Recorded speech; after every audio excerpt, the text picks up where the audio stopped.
Opie and Dopey. Two guys that hate each other. Just shut your mouth. I hate them. Shut up. Don't be unkind. Shut up, bitch. Oh, very nice. Shut the fuck up. You're a fine bunch of bullies, aren't you?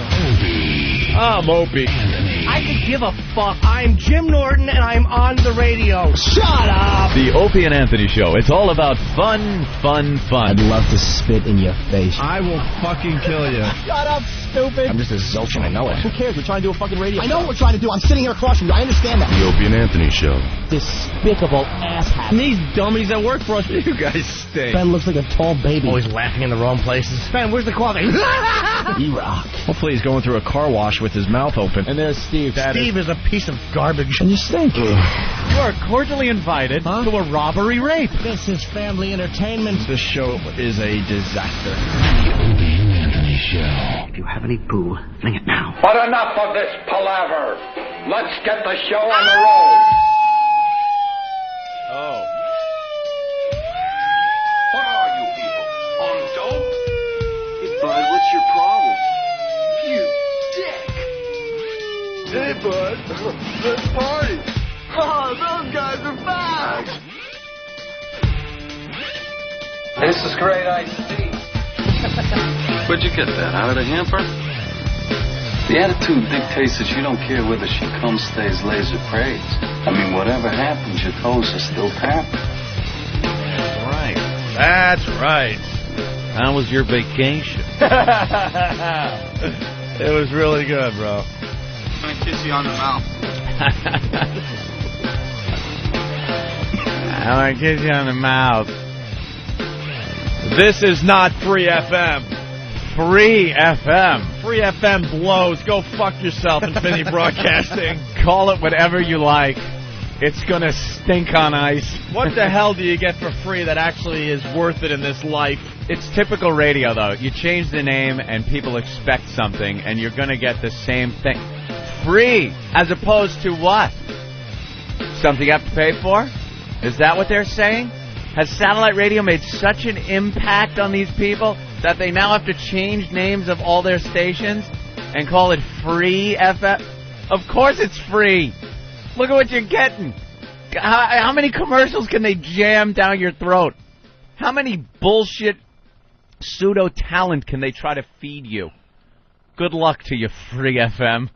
Free FM, we're scared. Oh! Let my FM go! Free FM, damn you! Freedom! That's what you're gonna get. From what? Shut free. up. We are free. I will rain down upon thee a storm of commercials that will never end. Stupid commercial radio. They had a year to try to figure it all out, and the best they could come up with is, well, we're scared shitless of satellite radio, so we'll call our whole company Free FM. Free. With a hacky talk show host that no one gives a shit about. When they announce the lineup and I hear it, I picture playing in the background because it's got to be a joke. It's god-awful. Who do they got over there? David Lee Roth, I guess, is the one that's taken over for Howie. Yeah, David Lee Roth, who's going to do a political talk show, basically. By himself, right? Yeah, he's going to just do the show by himself. That fucking egomaniac, he's going to be done within a year. It was so difficult to listen to him just as a guest on other people's programs. He's going to carry the show. I love the celebrities that decide, I'll take a radio gig for a while. Yeah, this radio thing seems easy. That's easy. I was a guest on a show once. I had a mic in front of me, and I talked, and people seemed to enjoy it. So I'm going to make it my job. Really? And then they sit there and realize, this isn't as easy as... This is the worst job in entertainment. It's actually entertainment? We're in the entertainment field, and this is the worst job you could possibly get. Yeah. Every fucking day, 4 hours of original content. Oh! And these stupid celebrities who what? They have to maybe do a movie every once in a while or write an album every 5 years. We were on set for, I believe, 4 months. Right. And it was very difficult to work. And, and then they hang out getting pictures taken of them by the paparazzi for the other 9, 10, 11, 12, 13, 8, 9, 10, 11, 12. 8 months. I will start listening to David Lee Roth a month into it because within a month he will run out of shit to say because it happens to the best. And that's when it'll get and good. that's when it gets entertaining. He'll start admitting crap that's not even true at that point. How many I hate Sammy Hagar stories can you possibly tell? Yeah, exactly. Yeah. These dopes, they think radio's easy. It's really a pain in the ass job. That's why we go on vacation as much as humanly possible. And then we get to read the message boards and hear people bitch that we're not live. Yeah. We had to, get our heads together. Did that happen?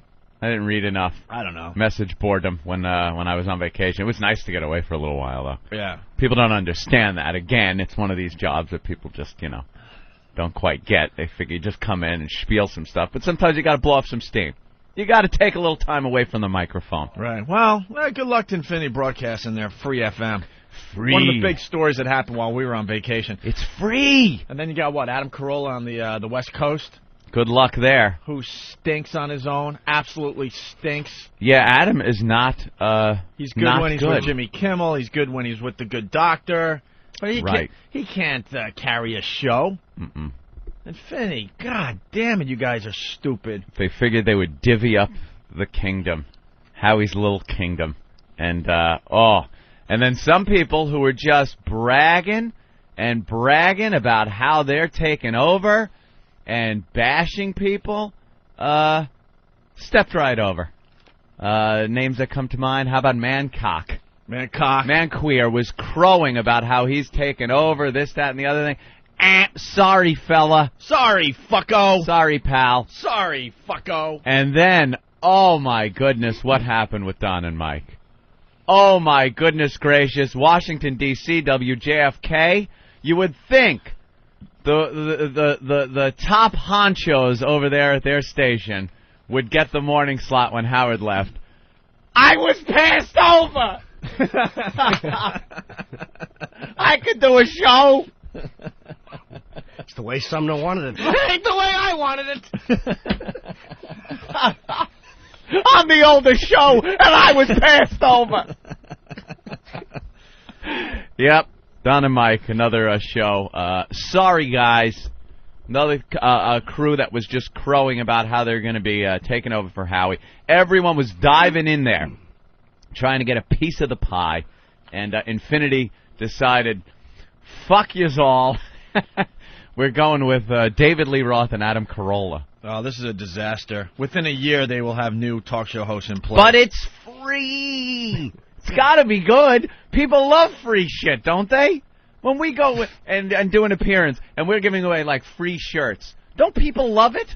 You know what free shirts are all about? What? They are, like, paper thin with a million logos on them.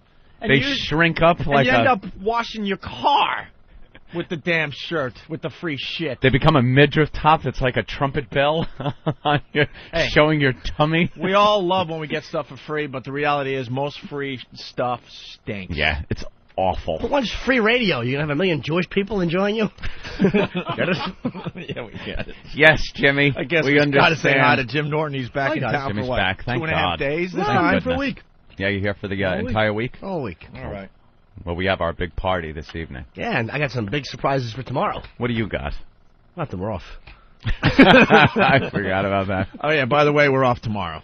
Yeah. Yes. So start bitching now. Start your complaining now on the message boards about, dude, they just got back from vacation. They're taking another day off. You're all lucky we're doing today's show. You're damn right they are. You're damn right. We do today's show. We do tonight's show at the Hard Rock Cafe, the Halloween party. We were going to do Tuesday. We were going to come in to work on Tuesday, tomorrow, after the Halloween party. I don't know whose idea it was. I remember sitting in the office, and the subject came up. It was one of our big meetings, and we decided, yeah, we'll come in. Let's do it. And I was sitting there, like, pissed off, knowing that we would suck. We would suck. I have to be in bed by the time the party starts. How is that going to work? What time is this shindig getting started? Doors open at 7. 7? You know where I am, 7? People are already wandering around. People are already wandering around Manhattan, getting ready for the party. You know? I know. I saw a few out front. A few people out front to stop by to say hi. I really looked great. I looked like the definitive asshole to any fans. I try to present myself as a humble human being, Opie, not affected by radio and all this, our glamorous lifestyles. So I pull up in my Escalade, my Cadillac, of course, to have it parked by an attendant. Oh, Master Poe. And I get out and I have my little bag, my luggage, because I'm staying for a couple of days since we're not going to be working. I get out and I immediately start bitching to Poe about the traffic, because for some reason the traffic this morning was just an abomination. It stunk. So I start bitching, and then I see there's a couple of eager, smiling-faced Lil fans looking at me like I was crushing their dreams. I wasn't the fun Anthony that they hear on the radio. I'm this miserable fuck getting out of my expensive car with my luggage, bitching to the boy I'm handing my keys to. What a dick. And there they are smiling. I'm going to your party tonight. Shut up, stupid. I skated up and just said, "Who are you?" Oh, skating. At least you're you. You're on your rollerblades. That's what they expect out of you. Yeah, well, like me. It's going to be a great time. Bastard they encountered. It's going to be a creep fest tonight. Oh, what a bunch of ghouls. Anything with a vagina, stay away. You're not permitted in. It's going to be horrible. What a sausage fest it's going to be down there. Just people with awful costumes trying to tie themselves into this program somehow. What do you think we're going to see the most of? What do you think? Ben's Hog. I think Lil Jimmy Norton. I think we're going to see a lot of Jimmy Nortons with, like, impaled on a 2-year-old, some really bad humor. Somebody with that fake duty on their chest. It's actually a good costume idea. Yeah. Duct-taped milk duds to his nipples. Awfulness. And the party's going to be broadcast on 202 tonight. Ron and Fez are going to do the honors. Yeah, after over a year, we're finally putting something spontaneous on the station. Remember how we talked about that when we first came on? Remember all the interviews we did, and we said, well, you know what, this opens up the platform. We're able to now, if we want to have a party and broadcast it, we can do that. And after over a year, we're finally doing it because even Opie and I realized how sucky it will be to broadcast a live appearance. Because you know how they go. Right. They're loud. It's impossible to do a real show, and that is why it's the Opie and Anthony Halloween party, hosted by Ron and Fez. So they have to make it into a radio show. We're not even hosting our own party, and believe me, if they were here longer, they would have refused to do it too. Of course. They just don't have the juice yet. All of a sudden they're going to go, all right, let's go to the stage and listen in on Opie and Anthony, and we'll be just babbling about nothing. And we're not going to talk about, all right, throw it back to Ron and Fez. And then no, we don't even do that. No, we don't throw. No, we do nothing. They just take it back when they realize how bad it really is. Well, they'll be taking it back very quickly. But all the bands, I guess, will plan be on doing live. Nothing. All the bands will be live on That's true. You'll be able to hear tribute bands. I believe it's going to be a new XM channel. Tribute band 303. I think it's going to be called. So you're going to be able to hear Joe and 2U and Live Wire and 2112. Mm-hmm. The Rush Tribute Band. Yeah. Who's you Live get on Wire? that. Don't you touch that mic before the first hour. Jesus Christ. Yeah, don't slow us down, man. Wait, who's Live Wire? Can't you hear the energy in this room, Joe? We're Wait, trying to sit right there on the Liberator. I'm eating chocolate and it's a quarter after. I'm eating chocolate. You know why? I'm a big boy. I'm an adult. If I want to have cake for breakfast, I do it. Absolutely. Isn't it? Do you ever get hit with those moments where you're doing something like that? I've eaten cake at 7 in the morning, big chocolate cake, and you go, I'm an adult. I've earned this right just because I'm a big boy now. And that's what I'm doing now. I'm eating chocolate. I'm just the opposite. Like, it'll be 3 in the morning, and I'm jerking off online, and I'm like, you're 37. What are you doing? When does this end? We're on quite the little seesaw here, aren't we, Jimmy? Hey, we got to back up really fast. I want to thank the Daily News for promoting our big Halloween party at the Hard Rock Cafe tonight. You know, anytime we make it into the Daily News, I'm very excited, Opie. What picture will they use? Thank you, David Hinckley and the staff of the Daily News. Go fuck yourselves. What a horrible... Again, I remember this event. A lot of fuck yous today. Wasn't this... this was our kickoff. We signed with XM, and this was our... We had a press conference. Well, we're looking at the 2 pictures they're using for this little ad they're doing for us or whatever. They're promoting us. And the pictures were definitely taken at our press conference announcing that we were going to go to satellite radio and be the pioneers of satellite radio. Yeah, at this point we'd been off for 2 years just abusing ourselves. And it's pretty much our first public pictures that were taken. They took hundreds of pictures. Hundreds. We've seen them all. Some are good, some are bad. They pick the worst pictures to put in the Daily News. We've entered the Hillary Clinton kind of section of the Daily News. Anytime they have a picture of her mouth is wide open and her eyes are all buggy. Yeah. That's what they do. Well, they look for the worst pictures of us because I know I look like I'm answering an indictment for kiddie porn. That is a businessman. It looks like I'm running my own business. I was caught. It's on my computer, and I'm answering to charges. I'm sweating. My hair's a wreck. Can we get these pictures online so the fans can make fun of us? And Opie's it's not even in focus. It's not even in focus. I know they took hundreds that day.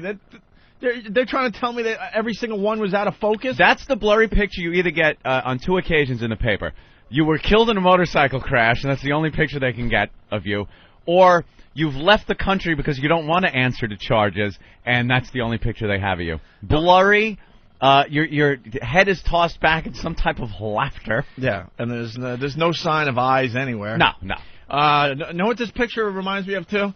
The same type of thing where they need a picture of someone that did something horrific. Yeah. And the only picture they got is maybe a class photo. So they got to, zoom way in on the particular face of the person that did that awful thing. So it's all grainy? It's all grainy because they had to go deep, focus in there. Yeah, you're like in a picture that was taken across the room with 20 other people. And they just, You're like just zooming in on a picture like this is like New Year's Eve, 1921.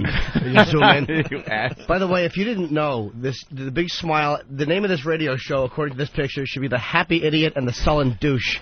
This is the fucking worst shot of two people. Isn't that horrible? Thank you, Daily News. Thank you, Daily News. We know exactly what you're doing. You do it all the time with everybody. You find the worst picture possible and you print it up. We get it. We get it. And we don't need your help to promote our parties. It's going to be a fucking zoo down there tonight. Yeah, we're all looking forward to that. Absolute zoo. All looking forward to it. All right, let's say hi to a couple people, and we'll move on with what? I don't know. Rob on Long Island, what's up? What's going on, guys? Welcome back. Thank you, I'm so happy you can make it back for the Halloween party tonight, nonetheless on your birthday and everything. But I know. I was actually going to have my own birthday party, but I'm like, you know what? The show's party is more important. Hey, Joe, I saw you at the Cellar on Saturday night. Was that the first time you tried doing that Billy Crystal bit? No, I've tried it before, but the ending, cause the ending keeps bombing. I haven't figured out the ending to it yet. But no, I've actually done that before, but I'm switching the ending and it's bombing. Yeah, I just love how you guys are so, tightly knit that you guys can just shit on each other. But anyway, I just wanted to know, I have no idea what he's saying. Me neither. Tonight, are there going to be, different categories? Are you guys going to do something with just, the women, some with just the men, Opie, this is our first phone call back from vacation? Yeah, and he wants to know about the costume party. After babbling about Jimmy, now he wants to know about the costume thing. I'm sorry, Anthony. Let me tell you, sir, your call stinks. Yes. We'll keep going with it, but it really is bad for the first call back. Basically, we're going to have a bunch of people just walking around, checking out costumes and handing out numbers, I guess. And then we'll get all you silly folks up on the stage, and then we'll do, hey! Dude, we're not breaking any new ground with the costume contest. It's not going to be some weird twist to it. I have an idea. Let's vote by audience applause. We put our hands over their head, and the one that gets the loudest applause wins. Wow, Jimmy. You are the idea man here. Came up in L.A. I said, let me keep it under my hat until I get here. Hobnobbing with the stars. You kind of pick up some of their ideas, I guess. Yeah, brushes off. Yeah, sure. All right, let's say hi to Tom the trucker. Tom, what's up? Yeah, cue the stuttering, mumbling fuck here. Hi, guys. Welcome back. No. Thank God. Live radio again. Let's try to keep it that way. He's all nervous. Yeah. He's nervous, caller guy. Yes, sir. Yes, sir. You're on the air. Millions of people. Yes, sir. I grew up in the Hamptons. I've had a beer with Billy Joel, and you reduced me to a quivering pile of Jell-O. I think everybody's had a beer with Billy. I got nothing. Bye. Wow. What is going on with our listeners, man? That's the worst They're call. still on vacation. They haven't gotten back yet. Our callers and the listeners still vacationing. Billy in Florida, what's up? I just wanted to say that it seems like you guys are have the only thing that Cumia have with Stan is that he says they always pick the worst picture for the Daily News. Yeah. You guys are saying you guys have the worst picture they picked, right? Yeah. And he says the same thing every time. Like they take so many pictures of him, yet they always pick the worst, nastiest picture of him. Well, the papers do that in general. Yeah, with, they do that. Celebrities and. Oh, really? Not saying we're the only ones. Hillary is a good example. No, I'd say the only ones. But There are a few other. That in common with. There are lucky guys like Brad Pitt and stuff that just. They don't take a bad. I guess picture. they don't take bad pictures. I was going to say they just put in the good All right, pictures Billy, of them. thank you. Thank you. I don't know what you were getting at, but thank you for that. Charlie from Whackbag. What's up, Charlie? Hey, what's up, man? Hey.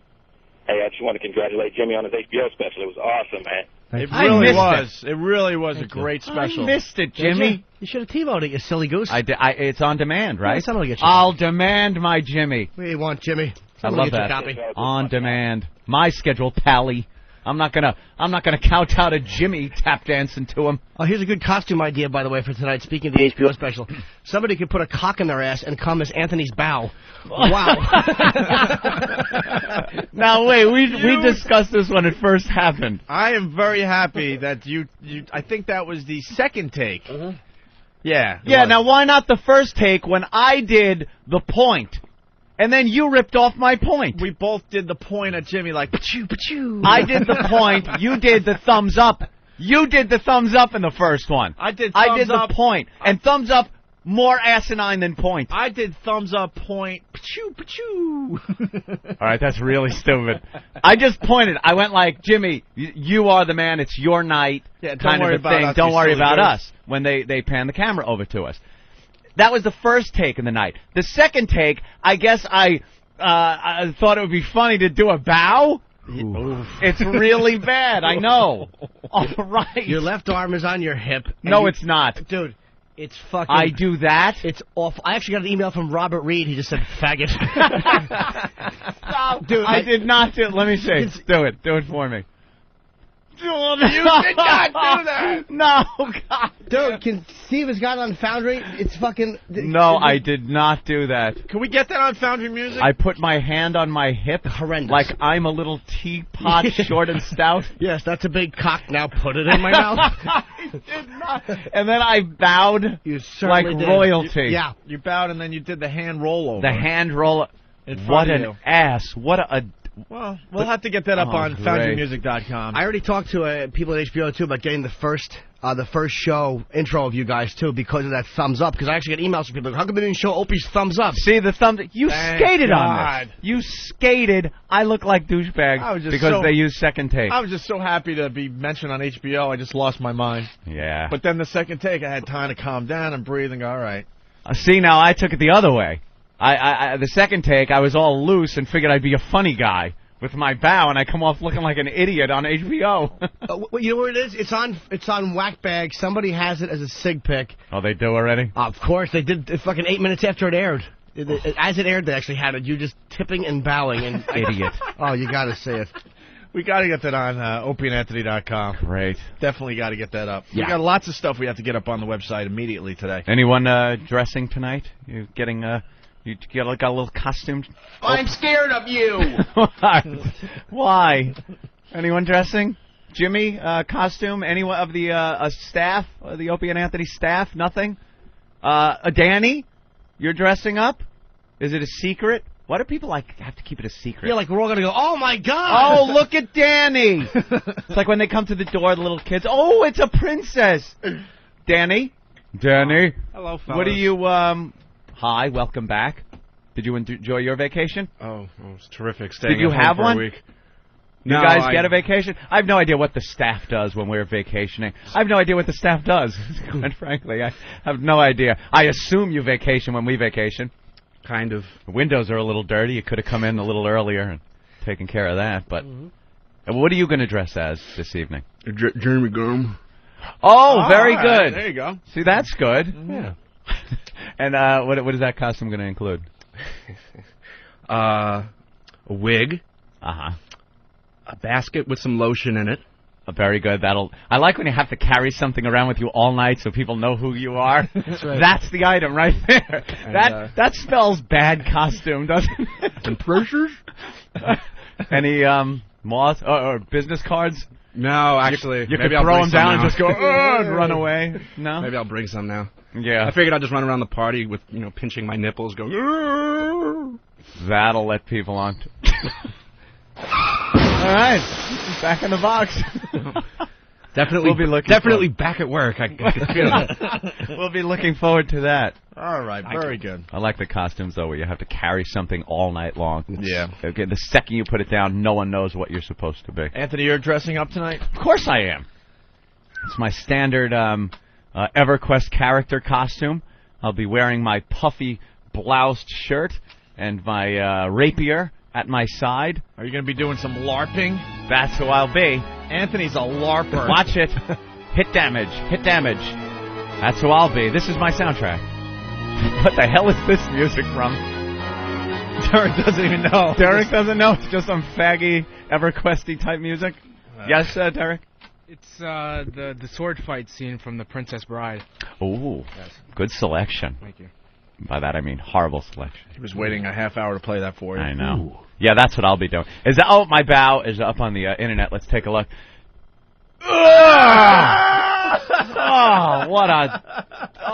Look at how awful this is. I did not do that. Was I drunk? It's not like anyone will see it. Oh, Christ. Thank God it's public access. Not HBO. I think you were drunk on a bleachy white substance. That was really... I wouldn't do that in a home movie, and it's on HBO. Over and over for the entire month. Ooh, what an asshole. Oh, and DVD's coming, I'm sure. I'm sure of it. Ooh. Wow. All right. How embarrassing. We have so much to do. I don't know. I don't even know where to begin. We got to remind the folks that Stalker Patty's going to be on Maury Povich today, though. Yes. That's another thing that's happening today. We got the Halloween party tonight, and Stalker Patty on Maury Povich at 10 o'clock here in New York. Yeah, she had a makeover or something. We had introduced her to Maury as a 50-year-old virgin, and I thought that's the angle they were going to take on Maury Povich. Right. Bring her on, explain that she's a 50-year-old virgin, and maybe try to get her laid or something. But they went with a makeover thing. She's 50. And she's a little mousy mess, and they decided to give her a makeover and make her a mousy mess with a red dress on, because that's the only difference I really saw in the poor gal. Ugh. She didn't really come off as... You know those makeovers that are stunning? Yeah. You ever see those? The show, it's like they bring her out and she's a mess, and then they bring her out and, oh my God, she's, who knew that was under there? This was just... Hers was, not bad. Real? That good? Not bad. Her dress was falling off. She really has no chest, which, that's fine and dandy, but the dress they put her in needed something. So it was just kind of hanging there like a couple of the tennis balls in the sweat socks. Yeah. Really not an attractive look for the patchster. All right. Maury, today, is that today, 10? Yeah, 10 o'clock. 10 Eastern. Holy. So we could kind of watch and comment, I guess. We'll do that today as well. Rancid pits. We got a quick... Yeah, she was all stinky from being nervous. Halloween, her armpits are coming as Staten Island. Yes, I will look fancy tonight, Steve from Bayshore. I will have to do... Am I going to have to do my bow on stage? Ugh. They're going to be... In that get-up, too? Oh, Jesus, just beat me over the head with my own rapier. Let's go to Mike in New Orleans. Mike? Yeah, welcome back, boys. I was wanting to ask Anthony... And welcome back to your fine city. They're already partying down there. It's wonderfully dirty, as usual. Throwing concerts every weekend now. Yeah. Celebrating the fact that you guys are on the rebound. Absolutely. Anyway... I was wondering if that's the way Anthony used to bow when he would help Groucho with the shows back in the 1800s. Shut up. I did not help Groucho, and yes, Groucho taught me how to bow like that. Right. Groucho Marx. Someone photoshopped in a rapier in my hand as I did the bow. Now I look completely ridiculous. Thank you. I love my fans. Mike in Maine. Stink. Hey, guys. How's it going? All right, Mike. What's up? Wanted to let you know that Don Imus recognized your one-year anniversary on his show about 15 minutes before you went on the air. Oh, thank you, Mr. Imus. That's nice of him. Thank you, Mr. Imus. Yeah. I had my own congratulations. All Been a long-time listener to you guys now. Thank you. Is it really our one-year anniversary? Well, it was 3 or weeks were we ago. just too lazy to organize two separate parties? One 3 weeks ago, for our 1-year anniversary and the Halloween party. We all sat together in the office during another high-powered business meeting, didn't we? And we sat there and said, why don't we combine both parties? That way we could have a big bitchin'-ass Halloween party. Instead of, why don't we combine both so we really don't have to work hard and make 2 parties? The actual anniversary of 1 year at XM was just a disaster. Yeah. So we get a second shot at it. Our big highlight that day was a phone call from Dee Snider. Who could care less from about Twisted us. Sister. That was our big 1-year anniversary gala. You would think maybe people that had something to do with the show would have called that day. No, we got Dee Snider. Who could care less? Our stupid agent didn't even call and congratulate us. Whatever. I knew that'd get him going. Why? I mean, maybe Bob was busy. I mean, he could have called, but he's had some stuff to do. Stuff to do. Doesn't include Opie and Anthony. Yeah, I was calling about Ernest in the morning. Oh, their coffee pot is broken. Our agent's like one of those fathers that just like bang women everywhere around the country and have kids all over, and like they have their kid of the week is the one they take care of, and then they just kind of go off and we don't get toys anymore. I don't know. I don't really get him anymore. I notice a check goes out to him though every year. Oh yeah, a nice big check. 10%.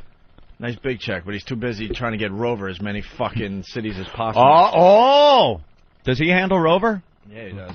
Oh, that's a nice paycheck for Bob. Cha-ching. Congrats, Bob. I understand why you haven't been around lately. That's right. Anyway, we got a Sucks to Be You story before we go to break here, Anthony. Is it Sucks to Be You or Unlucky Lottery? No, this is Sucks to Be You. A lot of people have a hard time distinguishing between Unlucky Lottery and Sucks to Be You. I think it's a Sucks to Be You. Why? Well, why don't we just play it? Okay. And then you can decide. Let me hear. Hundreds of people gathered at a church in Waco, Texas last night to pay tribute to their pastor who died tragically on Sunday. He was electrocuted in front of his congregation as he was about to perform a baptism when he reached for a microphone while standing in water. Oh, my God. That's terrific. That's terrific. Are you shitting me? There's no God. There's no Just God. stop it with the God. Stop with the God. Or God has a very good sense of humor. That's the same thing as the church bus that's on its way to, some big church event and a boulder rolls into the side of it. Yeah. That's it. Yeah, that's a Sucks to Be You. That's definitely a Sucks to Be You. Unlucky Lottery is when something happens and the odds of it happening are astronomical, in line with winning the lottery, which would be a good thing, and you would love to defeat those odds and actually win lottery. But you win a horrific death that obviously is incalculable in odds of it happening. A tree, perhaps, that had been standing in the same place for 150 years decides right at the point you drive your car at 80 miles an hour past it that it's going to fall on top of you. That's Unlucky Lottery. Right. This guy, though, definitely Sucks to Be You. Sucks to Be You. And what did he do? Devoting his life to God, and he has to die like that in front of his congregation. No God. Stop with the God. And stop with the mysterious ways thing. Or that it was meant to be, or something like that. If it was meant to be, he offers his life to God. How about you're just snoozing in bed, and you don't wake up? Something like that. How about you don't affect an entire church who's now having nightmares? Ah! You wake up at night. Imagine that one. And all those people in the church are going to now question their own faith. Oh. Was he a funny guy? Does it say that? Because if he was like the joking pastor, there had to be a couple of people that thought he was joking. Like, look, he grabs the mic and no, he's not stopping. If he was black, they probably thought he was just dancing in the water a little bit. Jesus, Jimmy. Well, I can do a dancing joke. No, it's fine. That's horrible. I could do it. Dancing joke. What kind of dummy grabs a microphone in water? You don't. How do you know? How don't you know? Electricity and you're waist deep in water? How many times did G.G. Allen have a mic in his hand as he pissed himself? Nothing ever happened to him. That's true. It's not like he's swimming in an Olympic-size swimming pool. Swim. You get words out today. Horrible. Looking for something, Opie, are you? You're looking for him. Well, because I want to play Priest as we go to break in honor of this fine gentleman that gave his life. It's not there. Or is it over there? Is it there? Should be. If it was there, the boss would have found it, Hawk. All right, why don't you throw that in there? All right, we're going to take our first break. Jim Norton is home for a few days, 4 days. We'll talk to Jimmy, see how LA's doing and his HBO show. He's all affected now. Yeah, he's starting to dress more He's like dressing. LA. Where is your, I don't know, Ozzy Osbourne T-shirt? He's wearing a button-down, long-sleeve shirt now today. Very nice. Stand up. Can I see your trousers, Jimmy? He's wearing jeans, but they are fashionable jeans. That's the whole look out in L.A. is like that. And what about your shoes, your Peds? What are you wearing on your feet? Oh, babe, I'm wearing a pair of Docs. You got your Docs on? Of course I do. How long were you out there? Dude. You fell asleep next to an L.A. bean pod and woke up, and now you're a celebrity. These are jeans I've been wearing for years. Does the security guy at the gate know you at the studio? Well, yeah. Sometimes I'll just there's 2 ways to get in. What happens is you have to pull up and they look at you and they raise the little fence. Right. But sometimes if there's a line getting in, I'll just drive in the outside and he'll just wave and I wave and the thing goes up and I got to pull into the spot. 3 weeks you've been out there? Well, how long? We've shot 5 episodes. So sometimes I'll just go straight and I'll put it into the spot that says Jay Norton and I'll just Jay Norton there. Yeah. How thick is that paint that says Jay Norton on there? Do they scrape it off when the new guy gets there, or is it just very paint-overable? Does your license plate hit it on the way in? Really? Because I'm sure there's plenty of names. You take a little paint remover and go under Jay Norton and see what's under there. Go down till you get to the girl that played Tootie on Facts of Life or something. You go right under, you see El Kudrow. Yeah, believe me, I realize that can be... Of course, some Dick fan pointed that out. I'm all bragging. He's like, hey, Dick, they can just paint over that. I'm like, no. And keep the Jim Norton stencil out there in the shed, and this just in case. This shirt was from a pack of shirts that I bought when I was doing Tough Crowd. It's one of my old Tough Crowd shirts. Oh, so it's you're going to be smart shirt. Yeah. I like that. This is my leg crossing shirt. Yeah. Put your finger and thumb on your chin and go, Gentlemanly discussion shirt. Colin, yes, your hair looks ridiculous. I would wear an Ozzy shirt, but some people out in Hollywood may not like Ozzy. I don't want to offend anybody. Of course you don't. Yeah, he's going to get to that Jimmy. point too. It's the the LA where he's Jimmy. not going to want to insult anybody. Right, he's not going to want to talk about celebrities because to him it's just an open door he'll be closing, a bridge to be burned. Hey, look, keep as many doors open as possible. Of course, that's Hollywood Jimmy. And I'm glad. Look, and you guys wanted to make fun of Free FM. I really don't have an opinion on it, but I mean, I say give it a day in court. Free FM blows. Suck.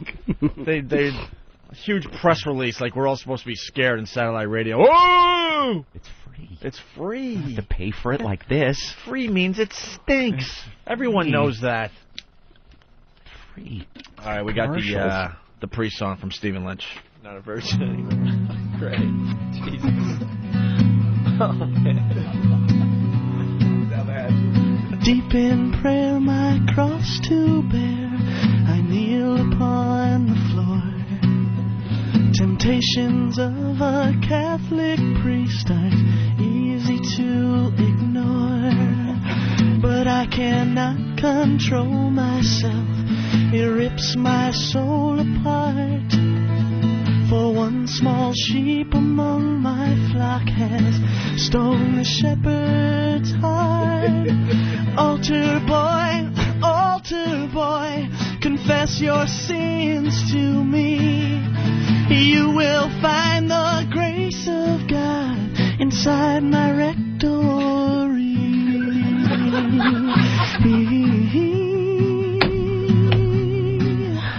At Sunday Mass or Bible class, I catch him in my view. So I close my eyes, but there he lies, spread eagled on the pew. And when I see him in that frock, my conscience goes awry. I'll give him some communion wine that's spiked with Spanish fly. Altar boy, is it gonna be heaven or hell? You can play my organ all night long if you promise never to tell.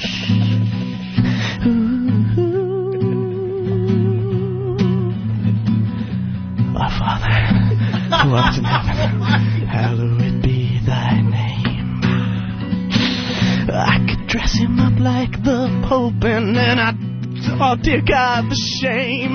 No, lead us not into temptation. Deliver us from sin. We could pretend that he was Jesus Christ and I was Mary Magdalene. Altar boy, confess your sins to me. You will find the grace of God inside my rectory. Oh, altar boy, confess your sins to me. You will find the grace of God inside my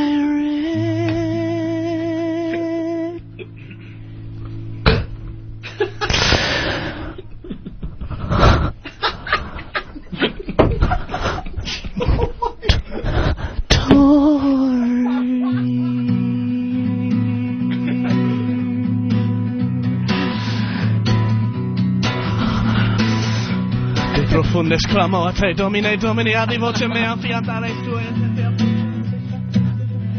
Fade out.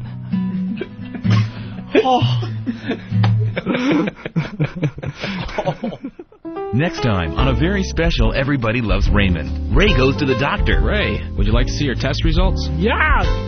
Oh, boy. What are you doing? Ray. Oh. I'm afraid you've got AIDS. No, come on. You have a rare strain of HIV. No. Commonly found in post-op Portuguese transsexuals. Oh. The fun really begins when Ray's wife finds out. Why is the toilet filled with bloody poo? Come on. Oh, my God. The bed is full of scabs. Hot. But everything works out in the end. Sweetie, you're losing so much weight. I bought you a smaller robe. And, the air conditioner. Ray, your mother's here. She wants to say goodbye. Oh, what are you doing? All on the next Everybody Loves Raymond. Tonight at 8.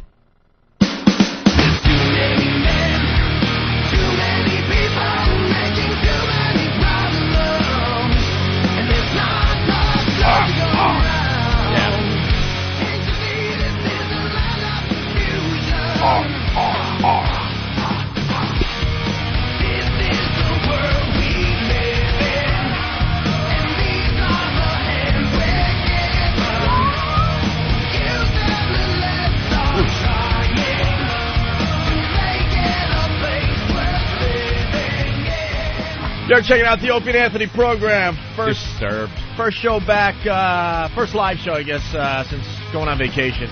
Yeah. It's Halloween, kiddies. Halloween night at the Hard Rock Cafe is going to rock. A lot of people listening to us from all over the country. Well, we're going to be broadcasting the festivities tonight right here on 202, starting at, I don't even know. 7.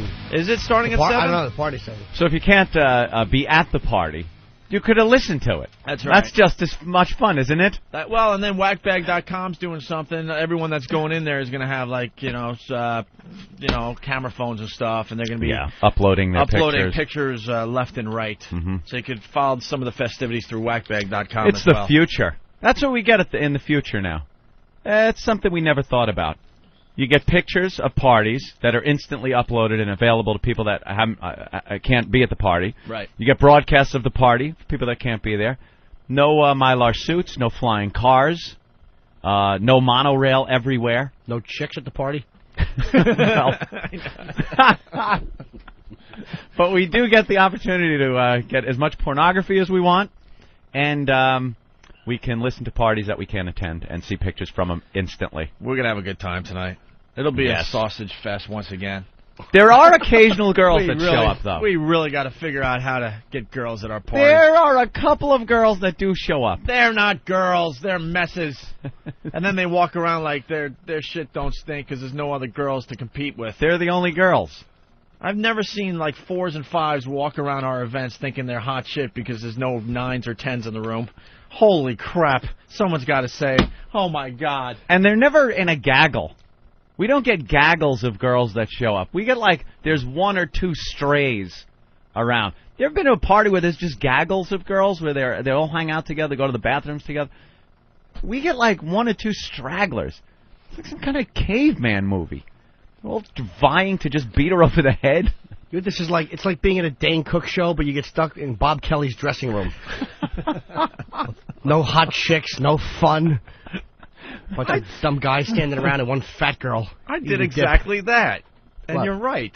Yeah. I went to a Dane Cook show, and I ended up in Bob Kelly's dressing room. And there's girls at Dane's show with signs that are just like, Dane, I will fuck you. Right. And it's just like girls throwing their clothes at him. And then Bob Kelly. I gotta be honest with you guys. I went to a Dane Cook show recently, and I'm sitting in the audience going, how the fuck is he getting all these women at his shows? Mm-hmm. It's more women than guys. It's amazing. And then I'm thinking, what are we doing wrong?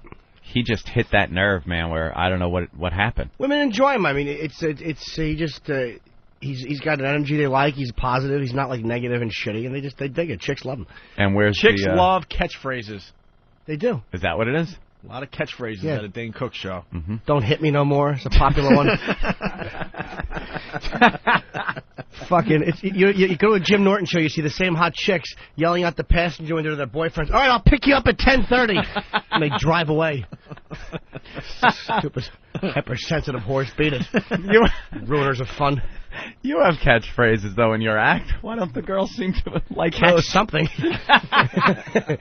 Yeah, I have good. It's not rape, and I hold out the mic, and they all go, if she blinks twice for yes, and the one girl there claps. Yeah, that's real popular with the ladies. Let's go to Mike. Hey, Mike. Mike, hey, let's go. Hey, Mike. what's up, guys? So far, you guys have sucked on the phone. Yes, come on, bring it all together for us, Mike. I wanted to talk about HBO. They got a lot of balls playing that Chivo bit. It was great. Phenomenal. Oh, HBO doesn't really. They don't edit. They don't care like what that. the hell content the comics talk about. No, because Jimmy did a shit joke. He did the Terry Schiavo stuff, which killed, and Yeah, the Schiavo joke made me very happy. Of course they left it in. Yeah. They didn't even try to take it out. They didn't even ask to take it out. It's not HBO. HBO doesn't do that. No, not at all. The only thing they care about is libel. Like, if you mention someone's name, they're like, you Yeah. sure that person's okay with, because they don't want you to get sued for that. Yeah.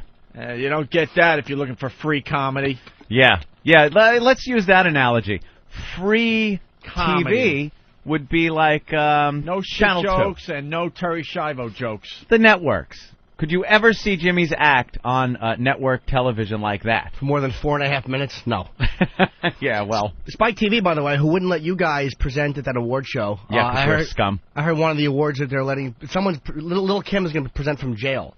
From jail? That's what I heard from someone who's writing. Should probably be on the Children's Choice Awards, too, on Nickelodeon. Let her present from jail. Tommy Lee will probably come in and do something. Beat your wife up, go to jail, that's fine, but... I just hate the way they have double standard. Well, Infinity, He's not accepting the Lifeguard of the Year award, Tommy Lee, is he? No? Actually, Spike TV's talking to us these days, Okay, Jimmy. good. Well, because Viacom is splitting, so now all those asses that had it out for us, they can't control our careers as much as they have been in the last few years. Oh, do you think it went high? Okay, maybe it went over Spike's head then. Maybe it went to people. Viacom is splitting, and now we're starting to get a little action. Is the radio division being sold off? I don't know what they're doing. They split it up. They know. split everything up between the 5 families. I don't know what it is. Well, I have no joke there, Jimmy. Me neither. I had making nothing a either. I just Godfather, was looking at you, hoping something was popping up. And there's nothing there. We'll both just look back at Opie.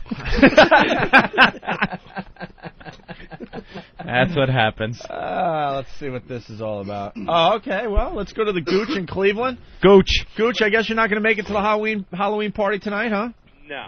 That's too bad. Can't make it. I'll just walk around here dressed like an idiot. Oh, Gooch. All right. Hey, I never knew what you guys meant by douche chills before until I saw Anthony do that little bow. And then I totally understood. That bow is awful. Thank you, Eric. Keep spinning the monitor around to show me every 2 seconds. I like the one with the sword in my hand. Can I now be completely honest with you? Yeah. When you guys were mentioning the bow about a half hour ago, I had no idea what you guys were talking about, but I played along with it, knowing it was bad for you, Anthony. Because when I was watching the HBO thing, all I was concerned about was how good I looked. Yeah. I didn't have time to I'm look. right next to you. I didn't have time to look to my right to see how good you looked, Didn't my your friend. peripheral vision pick up movement? Yeah. Like my hand flapping like that? I was wondering why my hair was blowing in the wind. Horrible. Gayest thing I've ever seen. Yeah, it really is bad. That bow should come with a robe with the pockets full of a never-ending tissue supply. Comes with an AZT prescription. That's what Jim was getting at. AIDS. Yeah. All right, we got Halloween stories. Halloween stories are coming in like crazy. Hey, do we have the audio of the sex offenders? They're not allowed out past 7 o'clock tonight. Great. We got to get the audio. Is that of the what's story going that's on? hitting it. Yeah, in New York, if you're a sex offender, there's a curfew tonight, so you don't touch any children. This is probably the safest night for kids because you can't see which ones are hot knocks. They're all wearing those stupid costumes. They're all well protected. Yeah, I don't know. No one wants to fuck a pumpkin and go to jail for it. But that little Laotian boy, when he's running around in July, what idiots. We got to get the audio of the sex offenders. They're not allowed out tonight. God, man, nothing happens on Halloween. How are they gonna? How do they know? Huh? Like, how would you even identify that it's a sex offender? That's a good question, Anthony. If he's out. Very good question. You know, they would have to... do they carry cards? Is it maybe an ankle bracelet thing? Well, if we had the audio, maybe we could get to the bottom of this very important story today. I know how, by the way. Because the sex offenders normally wear costumes where they'll expose their genitals, and on the T-shirt they write, lollipop here, and there's an arrow pointing down. It's that easy? Yeah. And they don't even open the door, they just put it through the little mail slot, and the kids go, and they walk away. By the way, very good news. Anthony's video of him bowing during Jim Norton's HBO special there is now up on OpieandAnthony.com. See how quickly the internet works? I love it. That's what it's all about. Getting stupid pictures of me online so people can laugh at me. I will have that first one, so that thumbs up, by the way, is for everyone to see. We're going to get that. No, you won't. I want the thumbs up. No, you won't. Yeah, but how many people are going to actually see that? I don't know. Founder gets a couple hundred. Couple hundred hits compared to how many people are going to watch Steve, come in here now. Your special, you think, this month? A few hundred. Way more than that, right? Could be even more than that. I think it's going to be even more than that, Jim. Here we go. We got some Halloween audio. Not the one I want yet, but hopefully the boys will have it in here soon. All right.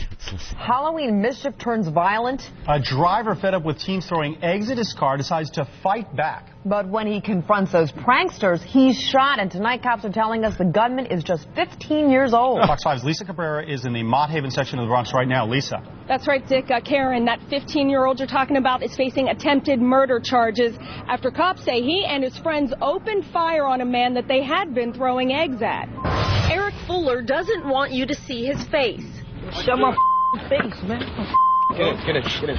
But the 17-year-old had some choice words for photographers. Cops say he is one of about 12 teenage pranksters who started off throwing eggs and ended up shooting a man. I find it crazy. Hard to believe how people could just do something like that. Residents say a 31-year-old man became enraged when the teens started throwing eggs at his minivan. That's when cops say the man chased after the pranksters into this apartment building lobby, where he took 3 bullets to the head, 1 in the back and 1 in the arm. Oh my God, it's a shame. Francine Taylor has lived in this Bronx housing development for 40 years. These are young people, but they're not caring about how old you are. I must give her respect. Nothing like that.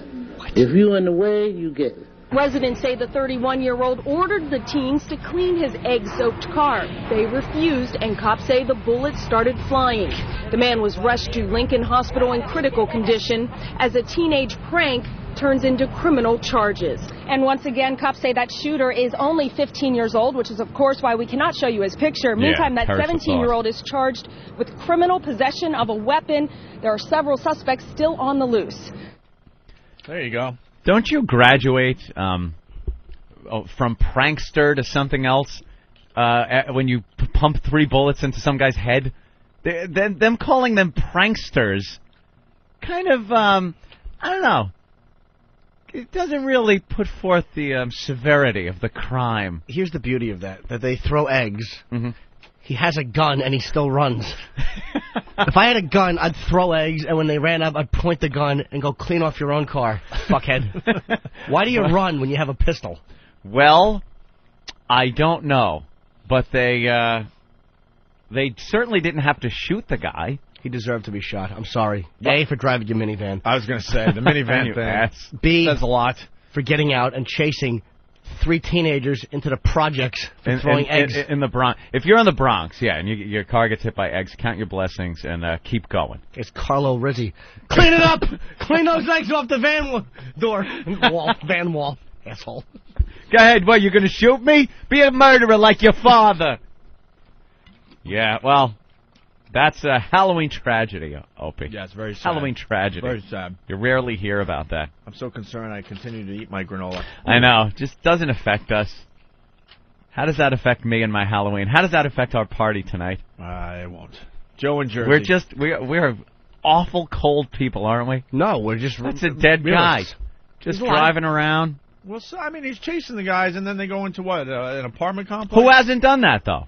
I've been egged driving down the road, and then you get out, you shake your fist, you do the, hey, you kids, kind of thing. Like this. Yeah. What? And you chase him. How many times? And then you get a little older, and you learn the flanking maneuver, and then you keep driving, and you outflank the youngsters and come up behind them. Dude, I got the shit beat out of me once. See? As a kid. Throwing Stupid. snowballs with my brothers. Oh, you were the perpetrator. Oh, yeah, 25A, you know, the cars go by pretty fast, and we were timing it perfectly. Great road, also, to be throwing snowballs at people on 25A. It's not windy enough. We're timing and it's icy. Great. We're up on a little hill overlooking 25A. It's probably got to throw those snowballs maybe, I don't know, 15, 20 yards, okay? Mm-hmm. So we see the cars coming from, you know, the back of the house or whatever. Yeah. And then it's just mathematics. We're just like doing the lob. Oh, lobbing, and then we got it figured out perfectly. We're hitting windshield after windshield, laughing our asses off, thinking it's the funniest fucking thing ever, right? It is. And some ass, right up until I don't even think I was a teenager, maybe 13, somewhere around there. And all of a sudden, like you just said, it just brought back a memory. A guy flanked us, man. Yeah. Flanked us, and we're throwing, and all of a sudden we turn around, and there's one of the guys that I guess we hit his car, just beat the shit out of us. Yeah. Took 2 or 3 of us on, no problem, because he was like, I don't know, probably up in his upper 20s or something. You learn the flanking maneuver as you get older. You try, when you first get hit, you jam on the brakes, you jump out, run straight at them. Yeah. That never worked. A couple of them might even get a couple of snowballs thrown at you before they turn and run away. But then you learn the flanking maneuver. Get around behind them, take them by surprise. I like when they're like 8 or 9 years old. That way I know I completely have the upper hand. If I flank them and look and see they're young ruffians, I'll just kind of skulk back into my vehicle and drive away and make up some story like I beat them up. But if they're 8 or 9, you could smack them around and really get them crying. Maybe even spank them. You've been a very naughty boy. You park that van, close that front curtain, administer a little discipline. Am I right or wrong, boys? Perhaps a bit more, if I may be so bold, sir. You might be wrong on that one, Jimmy. I can't help people out in the neighborhood. Administer a firm bottom reddening. Your son is attempting to throw snowballs at my snowcat. He is a very willful boy. Oh, shit. No. Great when we're done with it. Oh, Eric. That was Eric. Derek points at Eric like it's his fault. Joe from Jersey. Way to go, Hawk. Joey, hey, let's guys. go. Yeah, over here in Jersey, some chick goes and hangs herself last week, and because it's Halloween, they just leave her up there for a day and a half. No one even notices. Thank you. Another Halloween tragedy. We'll go to Steve in Florida. Hey, what's up, guys? Hey, man. How about that Wilma? Oh, please, I'm in Orlando. We didn't get much of it. But yeah, I was worried about Anthony. I was that fine. In a minute or two. Recent transplant from New York down here in Florida, and they're doing the same thing with the sex offenders down here. They can't even put pumpkins out. They can't turn on their lights, open their doors, nothing. Oh, they're not allowed to decorate the house up? Yeah, that is kind of Halloween. If you decorate your house, you're kind of inviting children over. But how many cases of, like, are there big cases on Halloween of guys doing stuff like that? Because it always seems like kids go out alone, I guess. I don't know. It's kind of a dead giveaway, no? It's like, oh, let's a guy with no light on his door, you know. What does he do for a living, you know? Right. I don't know. I think they hype the danger of Halloween a little more than. Oh yeah, definitely. Like, isn't it true? It's all urban myth about the razor blades and the apples and stuff like that. I read that fine book, Culture of Fear, and they go way back, and they find out that the kids that have been poisoned over the years. First of all, there's not many cases whatsoever, and most of them were inside jobs because parents wanted insurance money. Oh, the mom or something. Yeah. But every year the news has to scare the crap out of us with, are your kids safe? Check their candy, check this, blah, blah, blah. Yeah, but even as a kid growing up, before the news really started doing that whole fear-mongering thing, I remember, watch out if somebody gives you an apple, don't eat it. Because there's, a guy and he shoves razor blades in there. And you always you get that kind of fear biting into an apple. But why would you get the fear? Because even as an 8-year-old, I understood how stupid that was. Because a razor blade in the middle of an apple, how are you going to cover the fact that the razor blade's in there? If you slip it in on the bottom, no way. You don't think You would see there was something wrong with the apple. I wouldn't eat an apple anyway. I'd throw it at the house. Giving away apples, you idiot. Would you Halloween? Would it hurt to bite into an apple? You think it had the razor go up in between two teeth into your gums? Ow! Ooh, that would be nice. Yeah, right in between the teeth, right into the soft palate. Yes, it would hurt. I remember one Halloween, my friend Marvin and I were trick-or-treating, and there was one foreign man who was like, I don't have any candy. So Marvin took out his chewing gum and put it over the eye hole of the man's door, and as we walked out, the man came out and attacked Marvin and put him in a headlock, and I just stood there and watched. The man. Another bravery-laden moment of your life. Wait a minute. He didn't do anything but put gum over his eye hole? Yeah. And the guy came out... He didn't kill him. He just, put him in a headlock, smacked him around a little. Wow. I just stood there. And you stood there. Did you yell, leave him alone, like your other heroic moment? No. Leave him alone! Leave him alone! No, that wasn't me. That was my friend yelling that at the guys who were chasing me. Oh. We were like wiggers, and we were walking through New Brunswick. Yeah. And getting chased. I had a butcher knife, and I threw it. As well you should. You had a knife and you threw it? Yeah, because they were chasing us with sticks. Oh, so give them the knife. No, I threw it to the side, because they had bamboo sticks. Yeah, bamboo sticks are scary. Where the hell were you? Was there one? Did one of them have a big cast iron pot on a fire? They may as well have. It was in New Brunswick. And you threw the knife away so it could not be used on you. I don't know why I did. I was just running. You were running and figured if they catch me, I'm getting stabbed with my own knife. So you threw it to the side? I don't know. Maybe I thought it was weighing me down. I know I got whacked in the back with a stick, but as we crossed back into North Brunswick, they left us alone. Of course they did. Yeah. Hey, Jesus. This guy knows how they do the razor blade thing. Oh. Mike on Long Island, go ahead. Hey, what's up? Hey. I find it easier if they stick the razor blade and cover the apple in caramel. Oh, a caramel apple? A tasty treat for the youngin'. Who eats those? Like, if your mom made them at the house, that's fine, but who gives that away? Throw it in your bag? What big sticky mess? Wait a minute, sir. You said, for a second there, you said, when I, and then you said, wait, when they. Sorry. That was misdirection. Wow, that was really good. I'm sorry, punching up. See, you kind of no. Wait, you kind of came across like it was you. Yeah.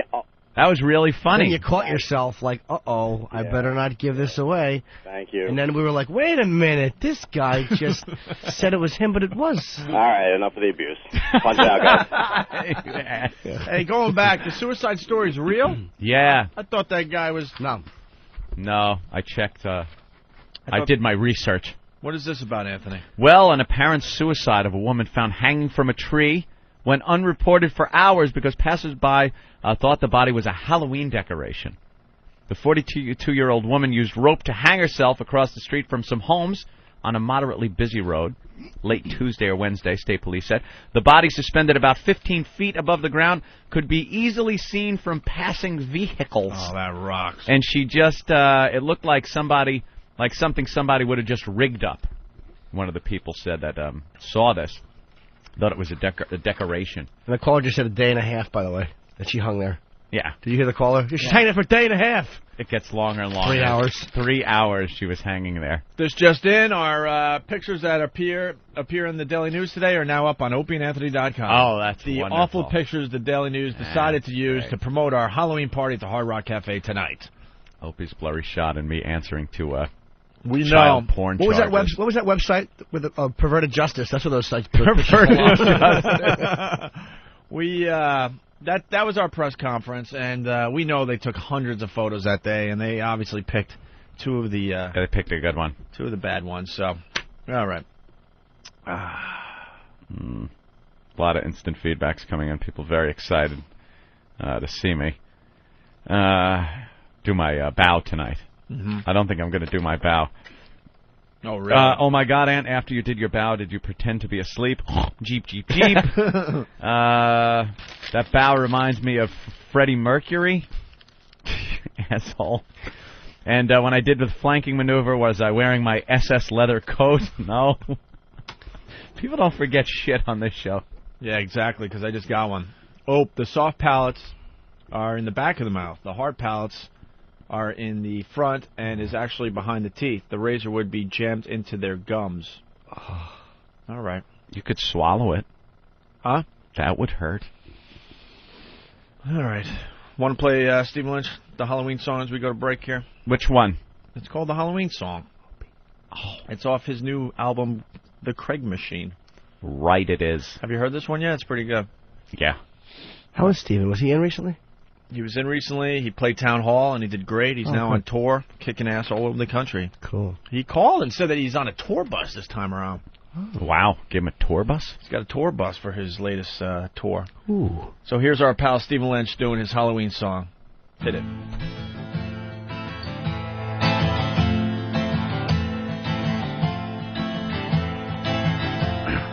Thinking of all the cool creatures that I will meet tonight.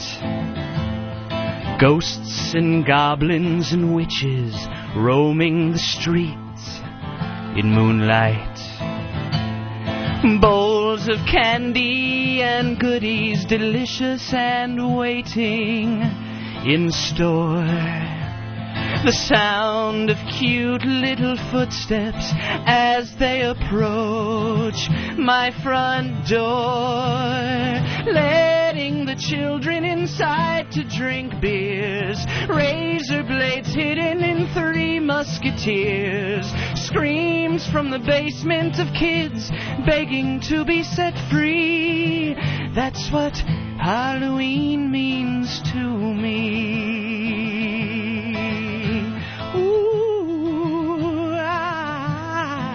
Scary. Tightening the clamps that are holding their little heads so tight.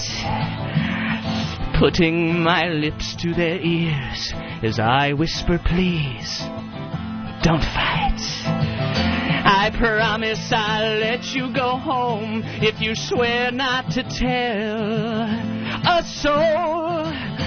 Well, I'll just untie these.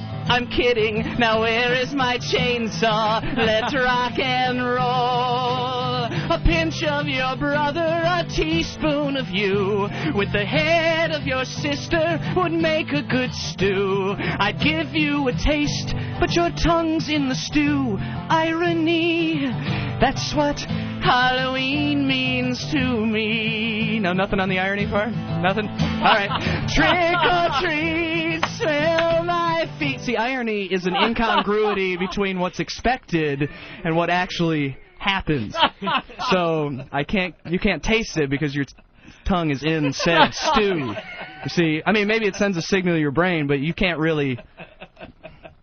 Trick or treat, smell my feet. Damn it! Give me something good to eat. I gotta change that line.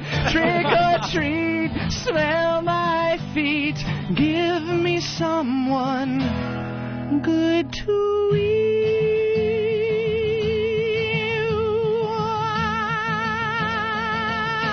Halloween.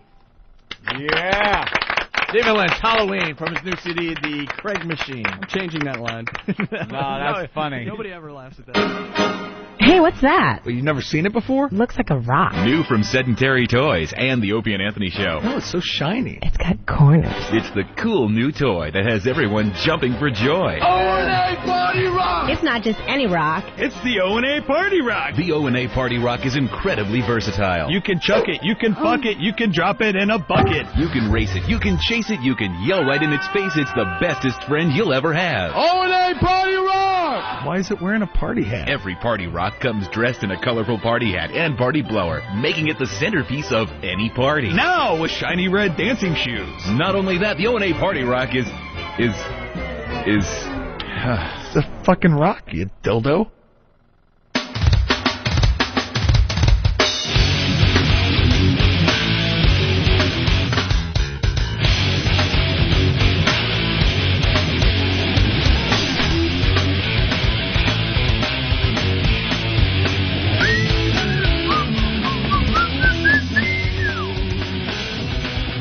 This is the Opie and Anthony program.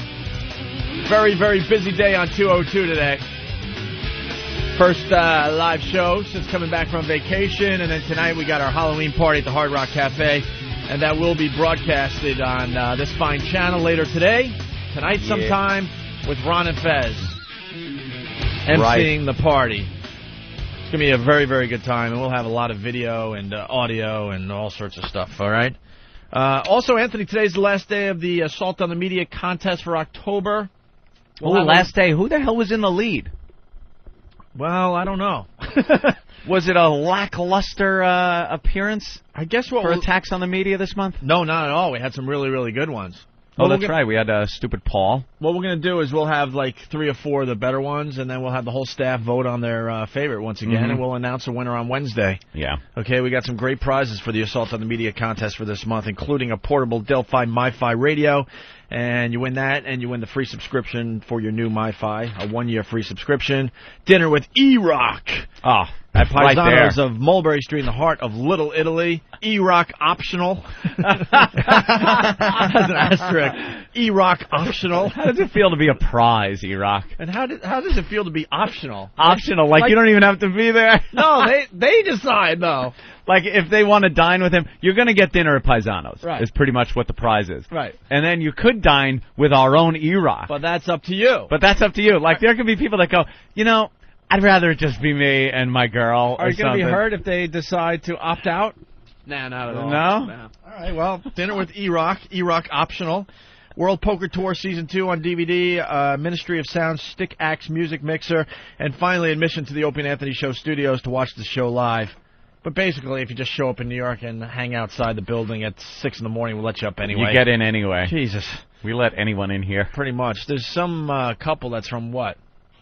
Where are they from? Are they here today? They're from Lake George or Lake Placid. Is there a monster in that lake?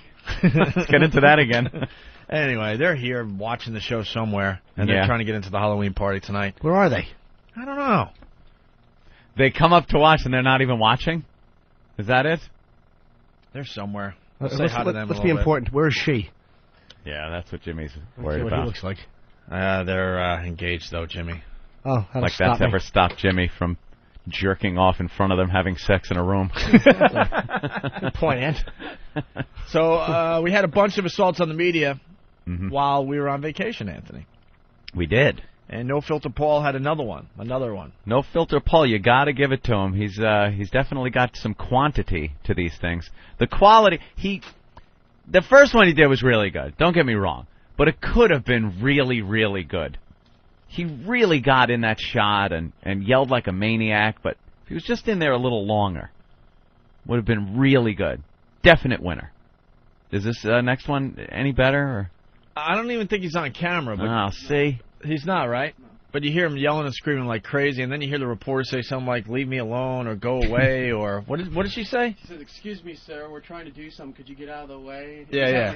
It's a whole thing. Do you think saying, excuse me, sir, we're trying to do something, like he didn't notice the camera, the light, the microphone, everything? Like he's making a mistake jumping in and going, Opie and Anthony, XM Satellite Radio. A guy with a helium balloon stomach and Lego person hair just shouting out a radio show name. Oh, sorry, I didn't realize you were filming. Stupid limey accent is. Hey, could someone find what they said about this in broadcasting cable, by the way? We should have had that sitting in front of us this morning. Chop, chop. That's something that this fine staff of ours should have had just sitting here waiting for us. Because they did a little blurb on our Assault on the Media contest. They did. And they got everything wrong. And the publication is broadcasting cable. You'd think they would. Yeah. You'd think they would. Yeah, you'd think they would get what we were broadcasting. Right, exactly. Correct, but no. No. They think we're looking for nudity on TV, and it's just a mess. So hopefully we can find that. It might be on Whackbag. I think I might have read it on Whackbag or something. All right, so here's No Filter Paul's latest assault on the media that happened while we were on break. Good evening, Brenda. There is nothing nice about an impending nor'easter. I got to tell you, it is seriously windy out here right now. Maybe gusts 25 to 35 miles per hour right here at the beach. People are getting worried. They're getting prepared. People are getting... Hey, get your stuff out of the way here. Excuse me, sir. All right. Excuse me, sir. Please get out of the way. People here are getting prepared. All right, that's pretty good. What do you think about that? What do you think about that? What a complete buffoon. What a buffoon. He's loving these assaults on the media. He yells like a lunatic. Yeah.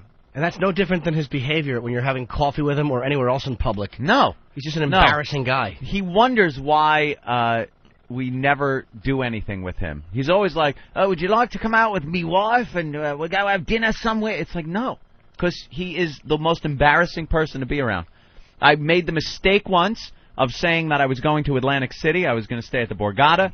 He showed up with his wife. We're sitting at a card table. I'm trying to play a poker, and a flush draw comes up. And, of course, it's spades, and he has to reel out, go, that's the only time you ever want to see spades around, right? You know, I'm talking about the niggers, right? And he's all loud, and he's the loudest racist. If you're going to be a racist, you got to do a little head thing first. You got to look around. You got to, real low. Make sure you're only in white people that don't like other people of other races. But he just blurts this shit out like everyone wants to hear it. Well, we got his first assault on the media. Here's his first one. Yeah, where he screams. Is that from October? Yeah, he's got 2. Okay. He's got 2 entries in this month's contest. Here's his first one. He's obsessed with this, by the way. This is his full-time job now. Todd Connor joins us live from New York Times Square. Todd? Hey there, Greta. Mayor Michael Bloomberg is spending his day defending his actions to make the threat public and also to flood the city's subways with thousands of police officers and extra security, saying he would rather err on the side of caution. And, of course, many subways also being rather cautious today. Reporters reporting countless abandoned bags and other suspicious items. This bag found on train tracks in Midtown. Police closing. I like the reporter on that one because he was very, very smooth. He was professional. He didn't get... He's not trying to have a conversation with No Filter Paul like this woman reporter. The new one's great. Excuse me, sir. Excuse me. Can I give Paul some advice, though? Wait until you, sneak up behind them and then start yelling on camera. What Paul does is as he's pulling the car up, he starts to shout, and then he fucking closes the door and runs over. But then they're ready for you. They're totally on to him before he gets near the shot. Here's every assault by Paul. Hello,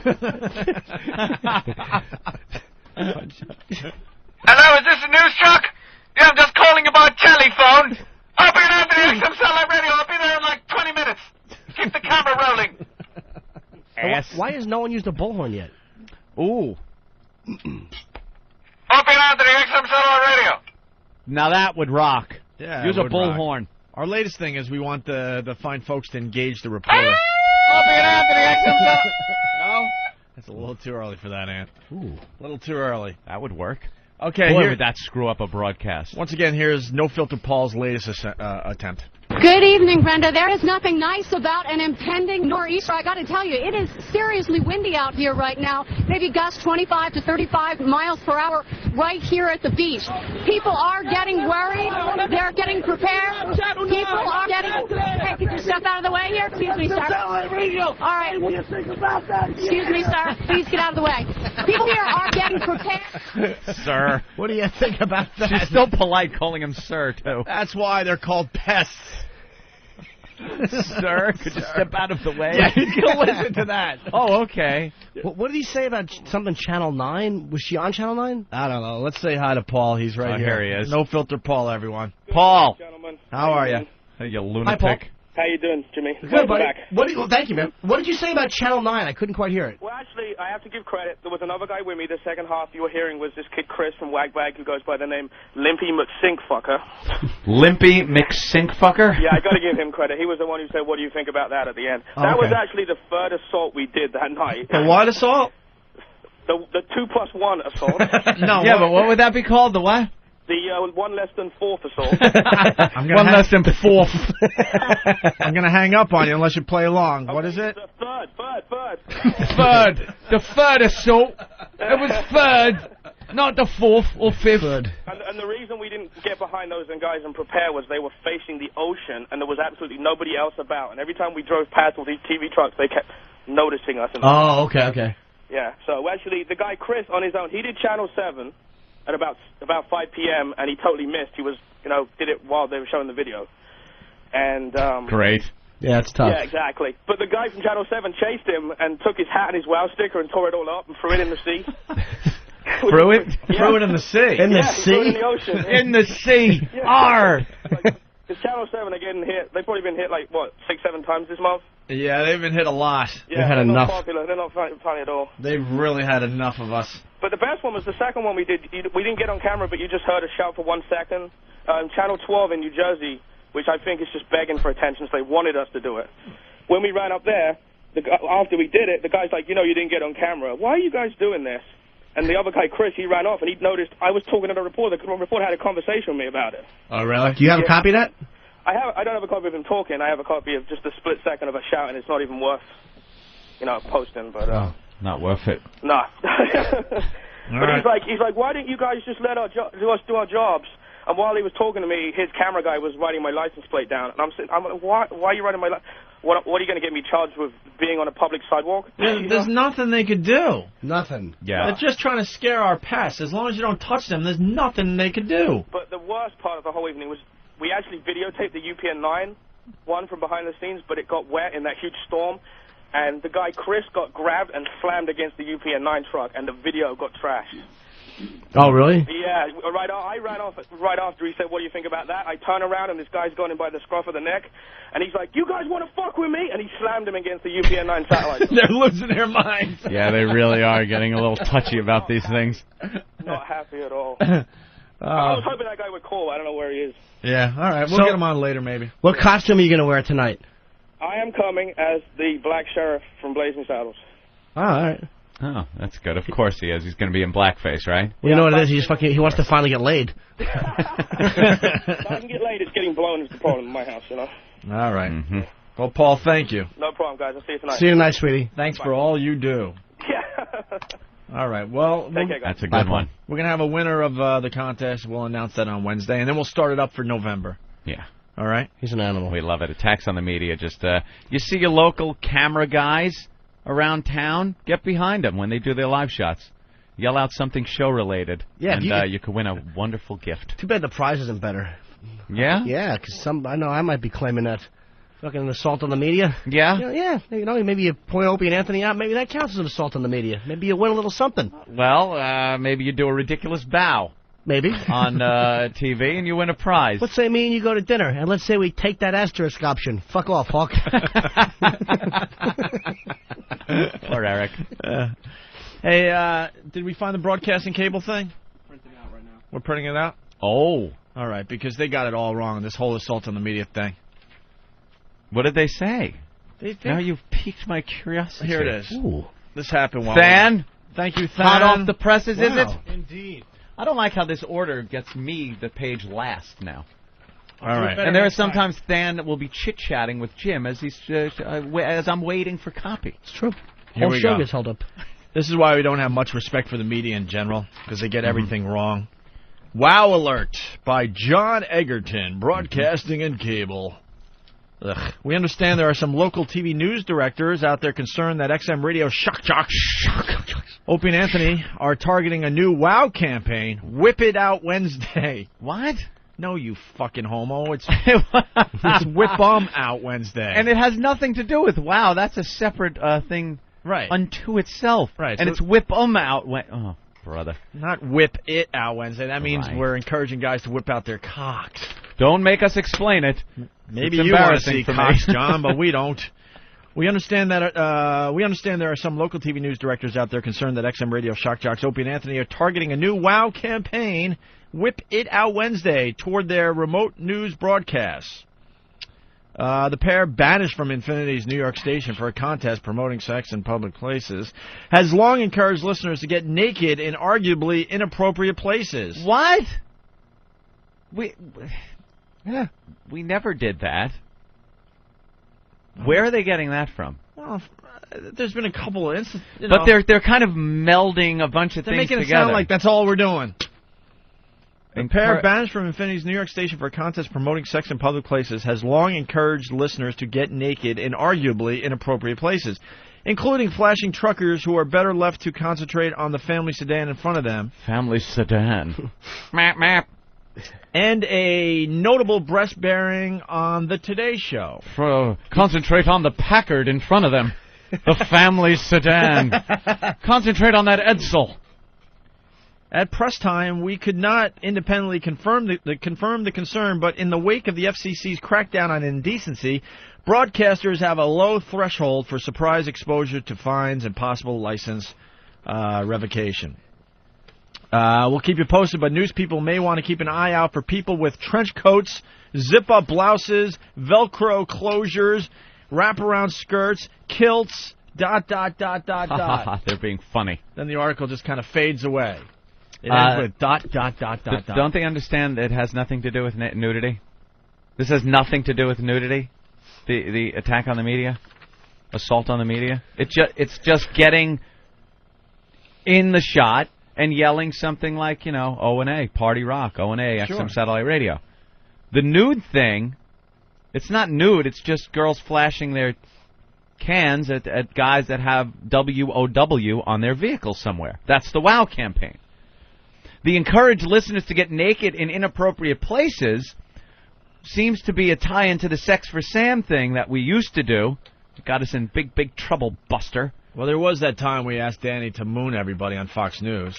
Yeah, that wasn't an assault on the media, really. They had a live camera oh, no. I'm sorry, I'm totally distracted now by the news. What is this, the Today Show? Yeah. It's Halloween, so they're all dressed up. Wow, Katie Couric looks just like Marilyn Monroe. Katie's just like Marilyn Monroe. This is why I will not be wearing a costume tonight. I was just reminded why I'm not dressing up. I actually thought I thought it was a new promotion for the new Peter Jackson film. Oh, you are an asshole. I guess Matt Lauer is dressed as Batman. Right. And what was that other costume? Al Roker? Al Roker had on. I didn't know Robin was a... Was it Robin? The black guy is Robin. How perfect. In the lower Mississippi. Dadgummit, Robin isn't.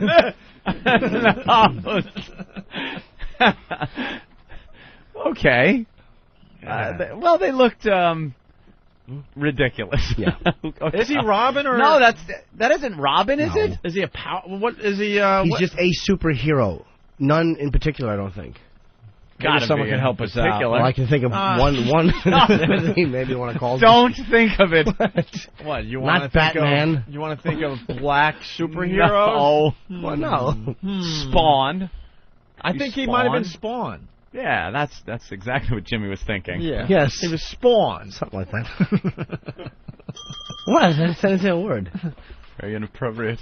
Someone is saying that's Robin from Batman Forever. What? It is? I guess. What's he got dangling by his dick? What is that? Well, we can actually check out the costumes here in the plaza because I look like a middle-aged Marilyn Monroe. Just like I looked like a middle-aged Mary Poppins last year, right? You look pretty good to me. Well, thank you. Thank you very much. We're going to check out some of the costumes and give away some prizes. Oh, my God. Too bad she isn't dressed as Jane Mansfield. Love to see her decapitated.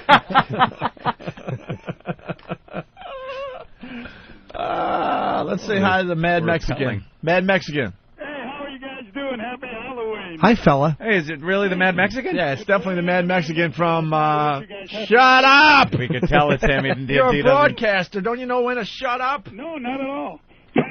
Mad Mexican, you're calling to wish us a happy anniversary? Happy anniversary, happy Halloween, happy birthday, little Jimmy. Oh, thank you, fella. Are you doing anything for Halloween? No, we're just going to hang out, and me and Chicago are going to give out candies in our neighborhood. Chicago is his dog. He's a huge Chicago fan, and his dog is named Chicago. What do the Mexicans do for Halloween? Anything? Well, they all of them celebrate, but tomorrow is the day. Dia de los Muertos is the thing that they celebrate in Mexico. The Day of the Dead. That's the day following Halloween.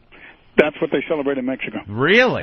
Sure. And what happens? I really don't know. They just go out there, go to all the, go out and party and go to the cemeteries, believe it or not. And they go out there and, celebrate the Day of the Dead. Hey, when Mexicans come over, do they like to pet Chicago? Oh, of course they do. But I will say this. Yes. I'm not the Punisher. Okay? Oh, boy. Here he goes. Mad Mexican. Even he's bashing Mencia. Huh?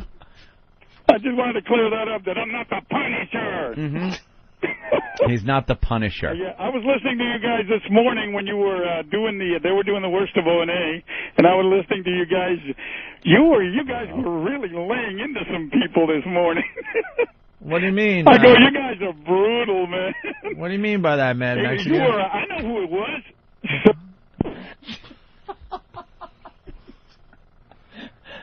I know when the question comes that the hang-up is right behind. Yeah, especially watching him line the mouse up for a perfect Yeah, I know. click. Line it up for a perfect click. So what does that mean? Click. I got to tell you something, though. How long is he talking, not even knowing we hung up on him, though? No, someone rained on my parade. The whole phone system just crapped out. It did? Yeah, I didn't get to hang up on him. I swear to God.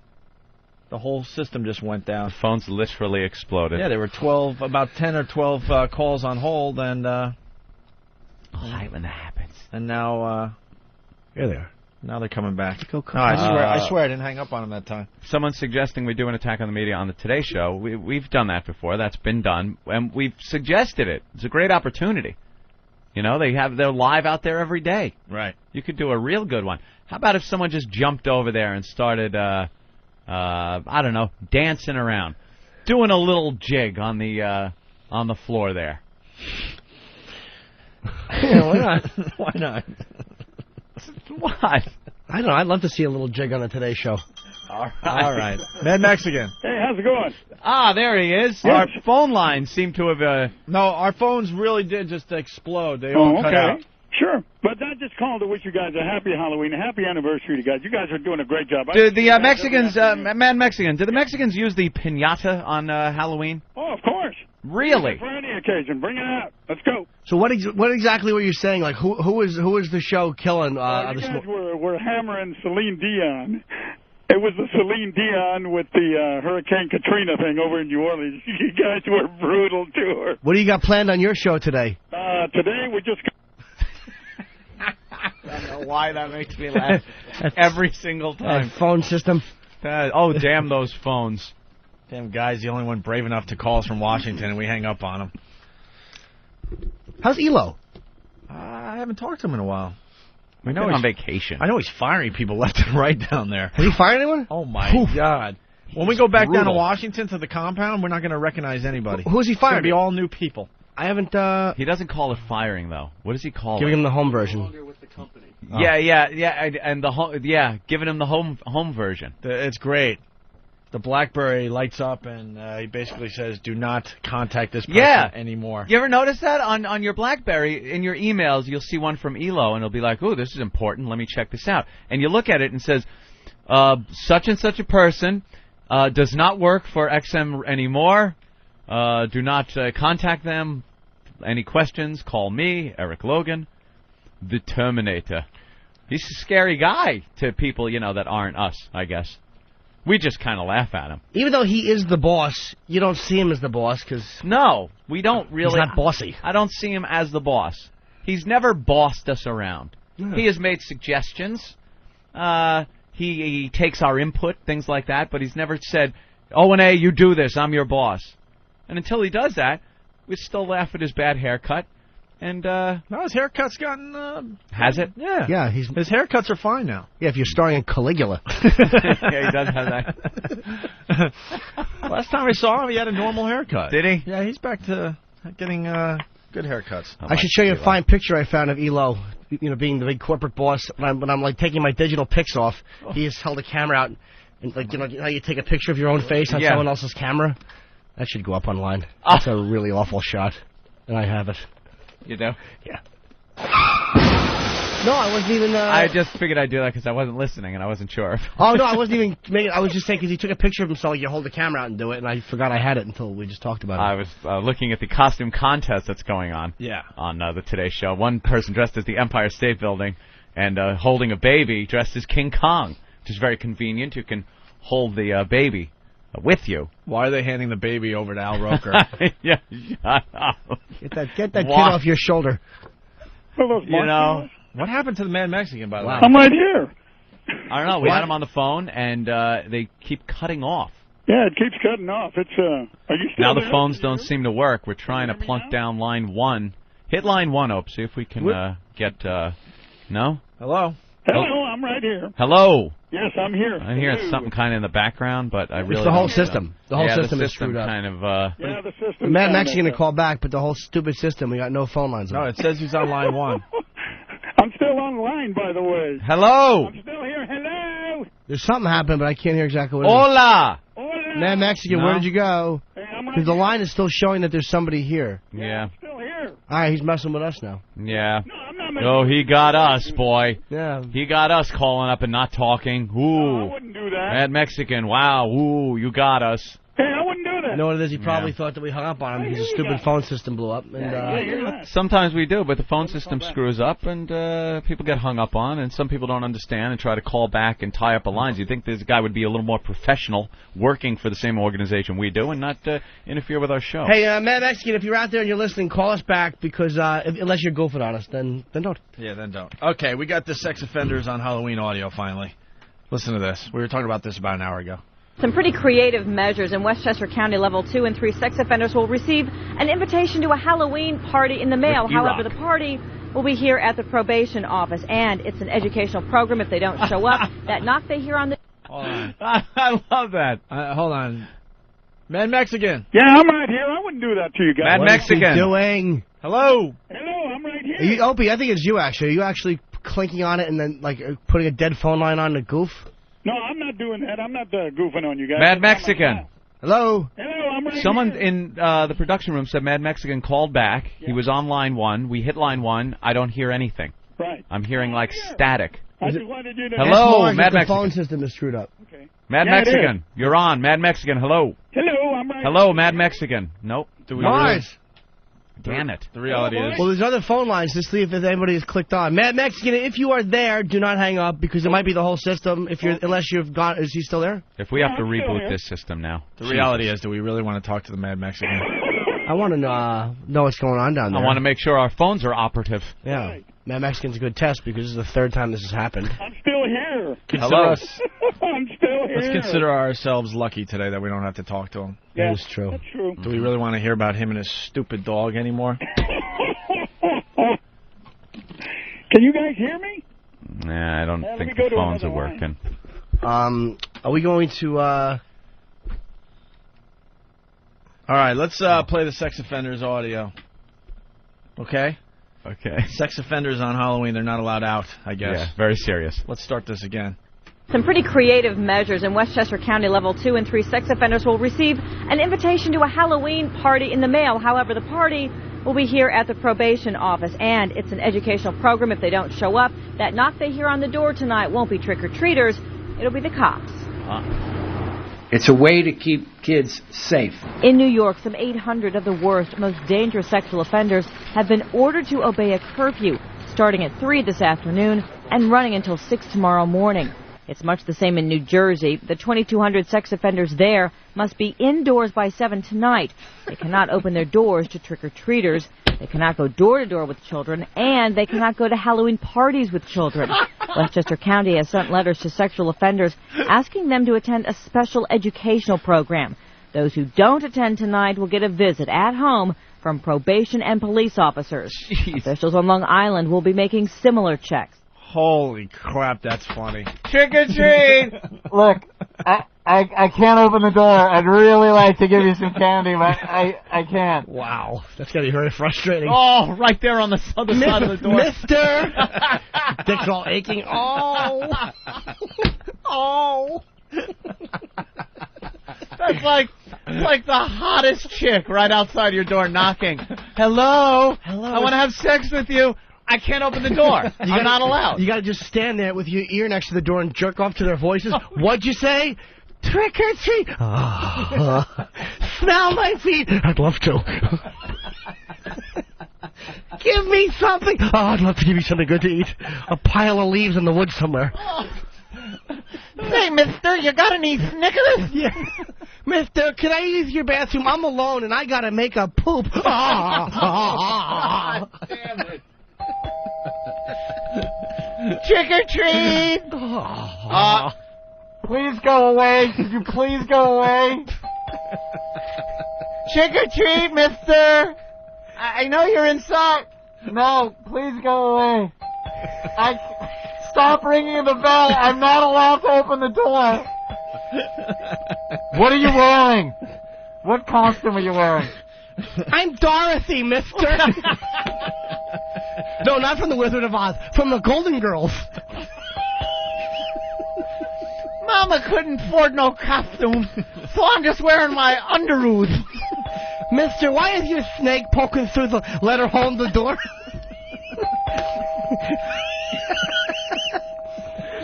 There's a sign around it that says, "Kiss it for candy." Curfew don't say nothing about his cock coming out, does it? Look, officer, most of me is in the house. Oh, that's hilarious. It's horrid. Oh. What a temptation with every little ring. Oh. He's just standing there like, oh, what can I do? Every ring and his cock just jumps up. Hello, yes, we're home. We're home. We're here. Well, if you want to find out where your sex offenders are living in your neighborhood, just ring on all the doorbells and see who doesn't answer. See who's not allowed to answer. Because last year it was who answered the fastest. Hello!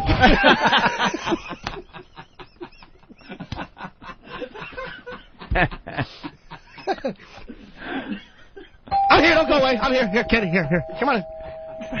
Pat from Unaki is suggesting you can find the pedo's house by looking for the peepholes that are 2 feet up on the door.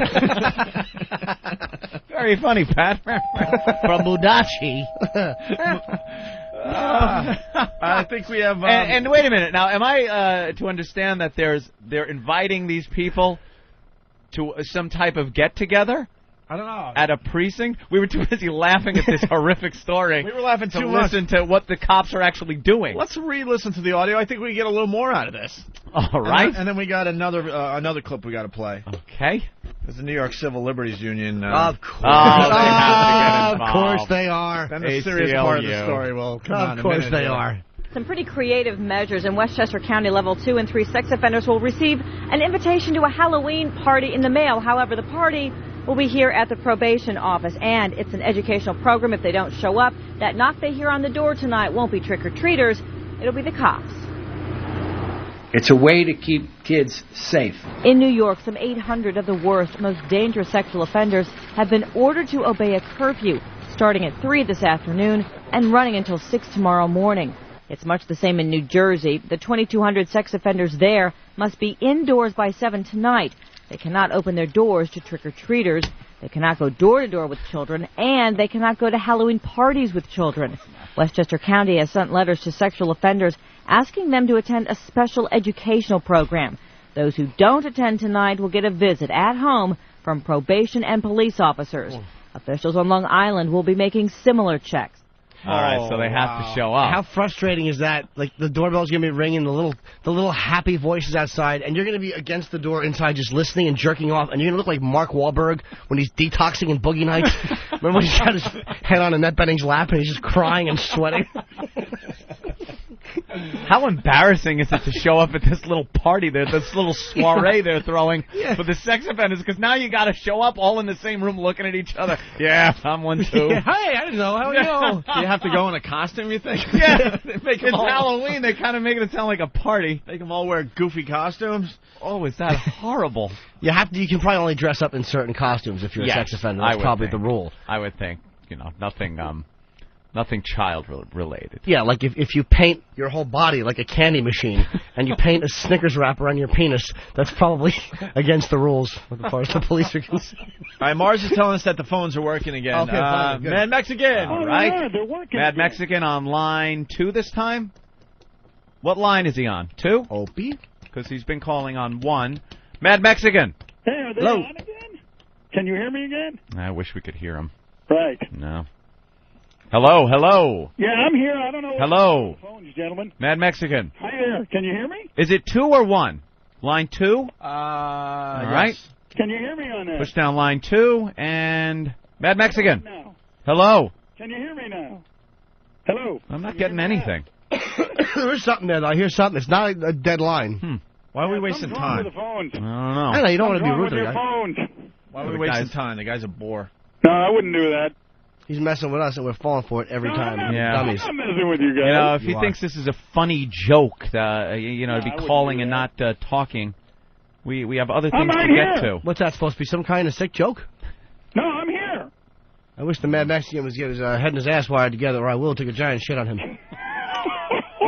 Or you'll send the Punisher after me. Hello. It was Juliana Moore in Boogie Nights. Oh, okay. Oh, that wasn't Ben. Oh, According right. to Scary Uncle from Philly. I'm sure he's right and I'm wrong. And then Benny, how old am I? And someone's saying that all those sex offenders will be an entire room of guys dressed like ice cream men. That's a hell of an image. That's a popular costume. You want a good humor? All right, here we go. We got the second clip. On the side of the truck it says removal of all humor. Oof. Oof.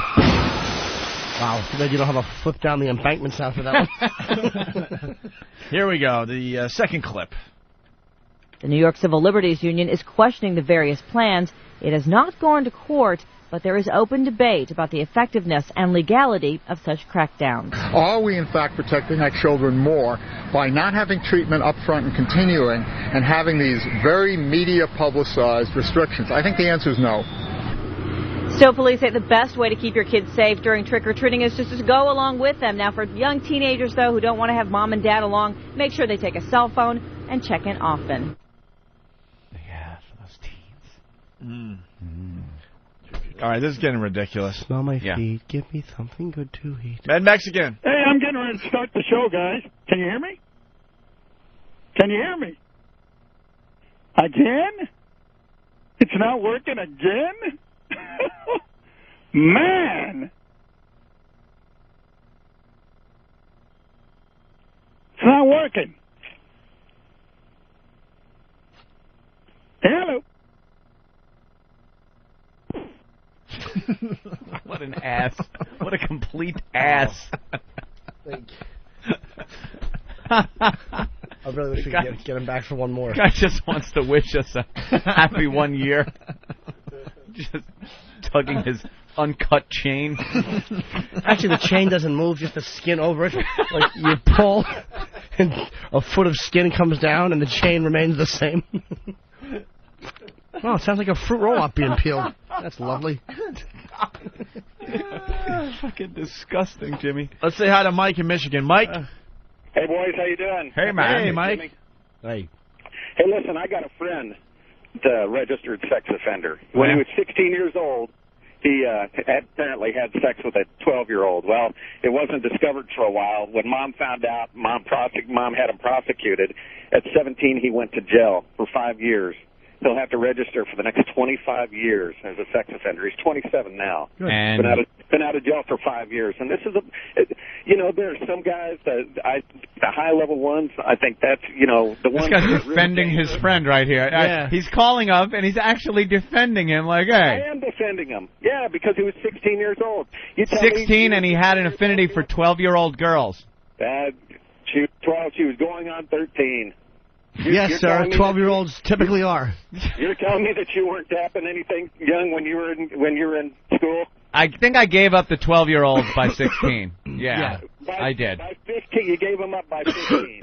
By 16, I had given up on 12-year-olds. If you're 16 and you're like fucking 12-year-olds, you'll probably carry that over. Yeah. You probably have something already starting there that...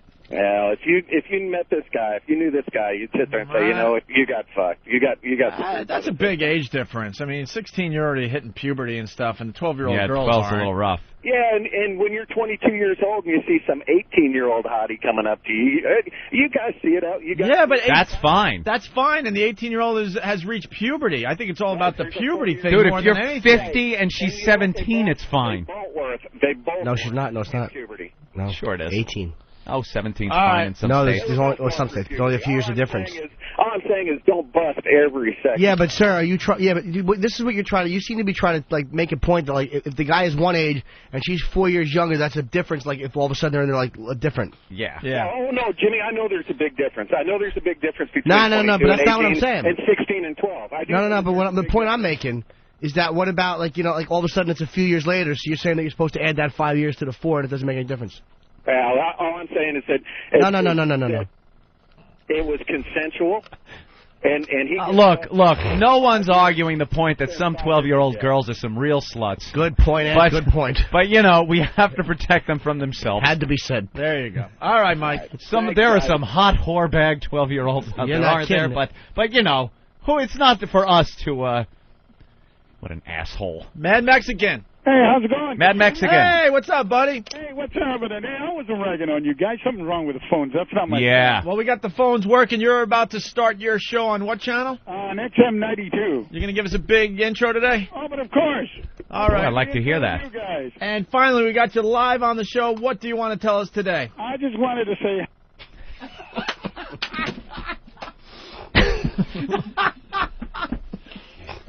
That actually made me uncomfortable. That is going to be one pissed off show. Yeah. Oh, you're going to hear a lot. Yeah. Babble, babble, babble. Opie, babble. Anthony, babble. Jim Norton, babble, babble, babble. 202. All right. Why don't we take a break? We'll continue with the Opie and Anthony program in just a bit here, huh? Can we? What? He got you so bad, dude. Come on. He just nailed you. All right, he did. Get infected. Hey, we should get into what happened to Ari Spears, because we defended you, bro. Thank you, bro. We got audio of the whole thing, and we thought those guys down in, where was these it, guys Miami? Yeah, you know, A bunch of pussies. Oh, What was their names? I might have did their show. Yeah, what is it? I know Ron I did. and Ron and Paul. Paul, I think. I did those guys. There's one that had big guy. Yeah. That was the one that was talking the shit. Yeah. Look, big guy, right? Look, I don't know much about That jock, you never see that. I know. I don't know much about him, but as far as this situation goes, they looked really bad. You know what's crazy, man? Is like and you know how the radio is, man. You can kind of be at the helm and edit shit and control shit. So they would always push the button where like they would have, because I said this thing where I said, look, man, I'm from New York. So they just kept pushing the button, and people were like kind of making fun of, what does that mean? I'm from New York. And my whole thing with that was I was just trying to let him know I'm not from Florida, man. I'm not from one of these little pussy towns that where you just gonna talk crazy about me and I ain't gonna come do nothing. So when I made that statement, I was saying that to say, look, man, this is where I'm from. I'm proud of that. This is part of, my character. And we don't get down like that. But are you from Michigan? From where? This motherfucker. Yeah. So, it just was an interview went bad, man. So they talk shit as soon as you left the studio? As soon as I left, I got in the car, and we listened to the station, and they just start ripping into me. And I probably got about 2 blocks, and I told the driver, I said, man, turn this shit around. That's awesome. Say it exactly how, he was that made you want to come back. Well, when he was like, I said, yeah, man, I did the thing at the hip-hop station, had a good time. And he goes, go back to your hippity-dippity, rippity-rappity station where they got, 6 listeners and do your thing. And when he was saying that, he was going, your hippity-dippity, he was doing all that shit. What did he say to you in the car that made you go, nigga, turn this motherfucker? Oh, he said, who does he think he is to come into my station in my city and not do what I asked him to do? That's what it was. All right. There you go. This is what we have to explain to white people. This is they missed out on that. Because the white people, I have a PhD in white people. They did not understand that you don't do that as a white guy. You don't go into slave master mode. You do what I told you to do, and that's what made us come back. Harry was bullshitting. He tried to make it sound like he said, nigga, I'll shoot you in your motherfucking eye. He just said, let me tell you something, that boy. That shit went right to his DNA, man. Right to his DNA. We had put the sand down on the floor for a little soft shoe, and he didn't deliver. God damn it, we had makeup and everything. Oh, my God. Want him to God. say mammy, and you say mammy when I say mammy. My studio. This is my plantation. My studio. And I say, holy shit. All right. That's Aaron it. was trying to make it sound like he said, well, I'll smack you up inside your motherfucking head, boy. But he was just like, he just should come here and do what he's told. That's when that car made that Yui. All right, listen. Let's get that car turned around like when they were taking Michael to the restaurant. Good driving, Lou. When we going to Brooklyn? Or we going to Jersey? Yeah, we'll see where we go. That's great. Makes that turn. Let's get back to the tape here.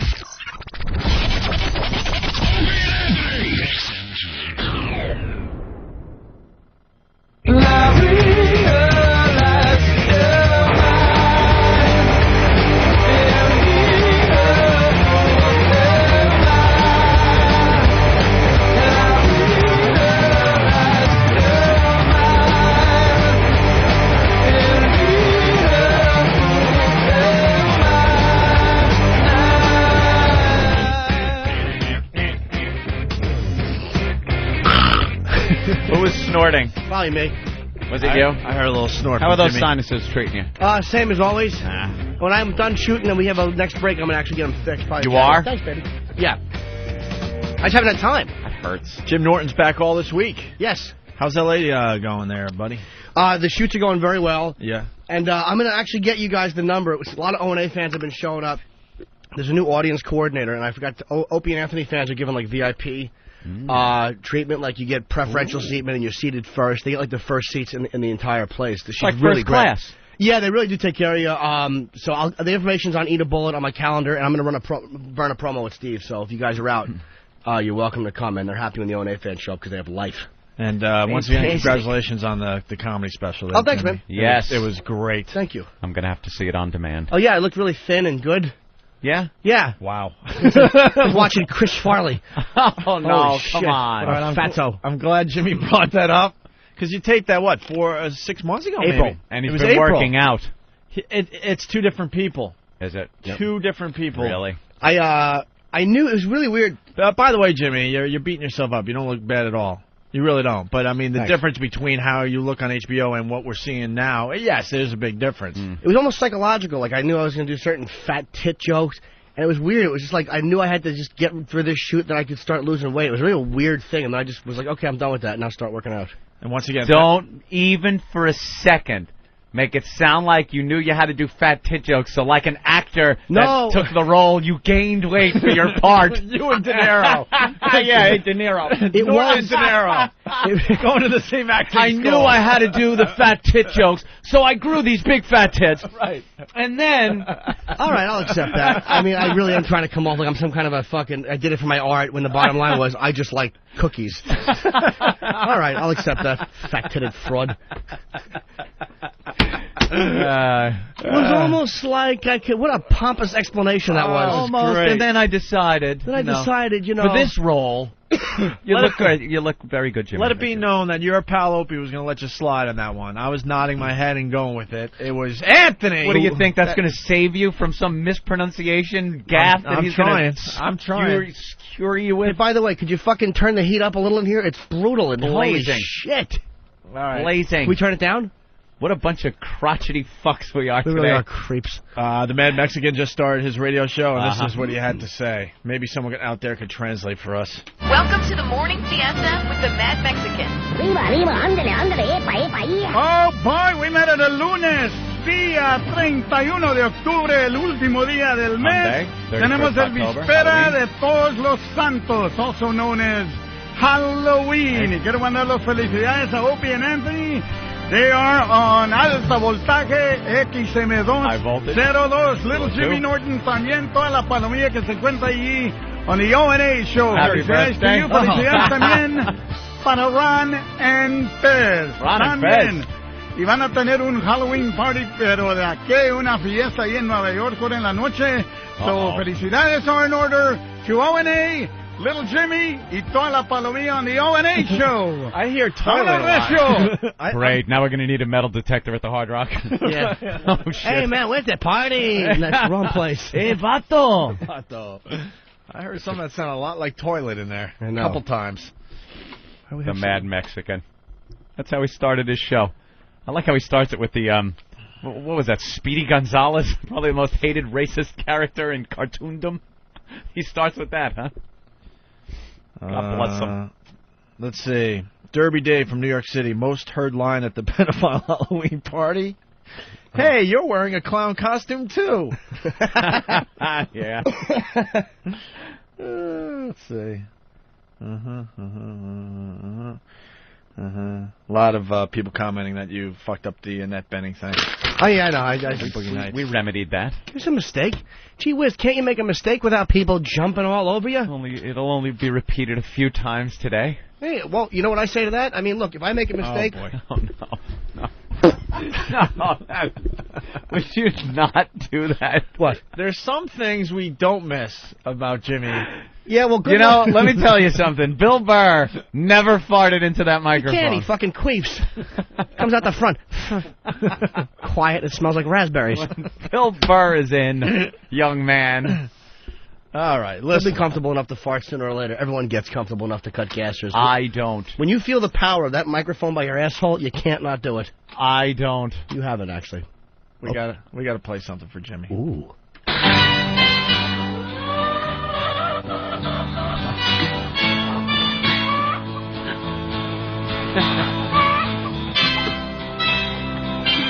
Macht es Spaß? Du Hühnerficker. Ja, ich bin ganz wild auf diese Henne.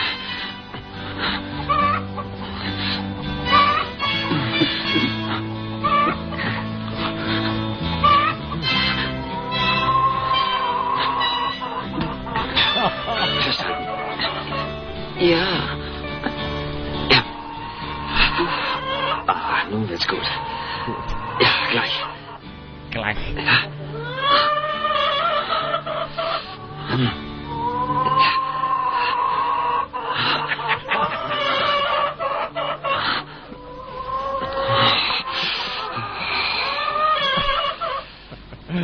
That's a man who'll be not opening his door for Halloween this evening. The old chicken fucker. Ja, das gut, das gut, ja. I speak a little German, not much, but in the beginning she was saying something about how atrocious was your childhood, and he was saying worse than you can imagine. That is awful. One of the things that came in since you've been in L.A. there, Jimmy. That horse that fucked that guy and killed him struck a blow for every one of these poor animals that has been fucked by some awful German. It's always some German video. I don't know what it is. I'll tell you what it is. German and Japanese are the most vile videos, and the reason is because once your nation loses a world war that you started, it does something to your psyche. Years later, you does something to your psyche. Have to. Even years later, you have to go to a farm and have sex with a chicken or... We can't kill Jews. Let's fuck animals. Is that what the German mentality? It's exactly what it is. We can't slaughter people anymore as the Japanese. Let's shit in each other's mouths, but block out the pubic hair because that's somehow immoral. Fucking sociopaths. Yeah, I always found that a little odd. They're just Not awful. to show pubic hair. They're not happy unless the woman is crying. They love the fucking, because they all have little dicks, they love that dominating and hurting a woman thing. You fucking rotten, sexless people. And you've seen them all. I hate them. I cannot watch those movies. Really? They're terrible. I've just seen a couple of the bukkake videos. Yeah. Where it's just a load, and it's all over the girl's face, and then in a cup, and she's drinking it, and a big snifter, a brandy snifter full. That's the worst is when a girl's going to drink a bukkake load, and she'll, like, shake the glass a little, and it goes, I'm trying to talk to you. And no, I just got that. No, because the load is milky, like almost like something out of an egg. Yeah, right. And she shakes it, and it will go up the side of the glass, and it comes back down, and it stains the side of the glass like eggnog. Hello, exactly. Right. It really is like she's drinking liquidy. It's like egg whites and snot. Enough. And the girl can't enjoy it. She can't enjoy cum out of a glass. Of course not. All right, listen. Of course not. Out of a hog, it's got to be awful enough. Listen, Anthony from upstate New York, I'm assuming, can't listen to the show anymore. Anthony, why not? She heard the chicken fucker material the other day, and the first couple of times I don't think she really understood it, but once Anthony started breaking it down, doing the commentaries, when we got in an argument later on that day, and she said, "Oh, by the way, that's disgusting. I can't deal with that. I don't want to hear that anymore." Who, your wife? Yeah. That's all right. Yeah, so the wow thing, she used to always bust my chops about. But after Anthony's chicken commentary, she heard the replay of that, and she didn't really... Yeah, you can tell right when the chicken gets it is the best part of that whole thing, because he's just being a chicken. Moaning. Sorry. He sounds like he's crying, the chicken. He's just... And then you hear... Yo, rock it on, punch it out. Knowing that Aryan hog. And I thought it was the Mad Mexican show starting. You know what I feel worse for than anybody? Who? Whoever did the soundtrack for this. Yeah, this is a guy who had a dream of being in a music, having a music career, and he's doing the fucking background music for a man fucking a chicken. Hopefully scoring a musical on Broadway. There it is. What emotions should be brought out with my music? right when he fucks the chicken, I think the trumpet. Yeah, rewind that again. I think I might have a little something for this part. Now, this piece that I've written, right. I had more of a goat in mind with this, but I think it works with a chicken. Yeah, let's take a listen. Like he really...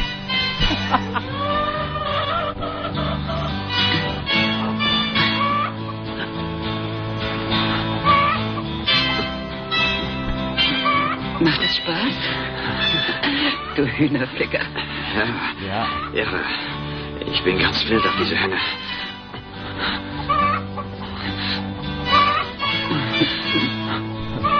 Uh-oh. Here it comes.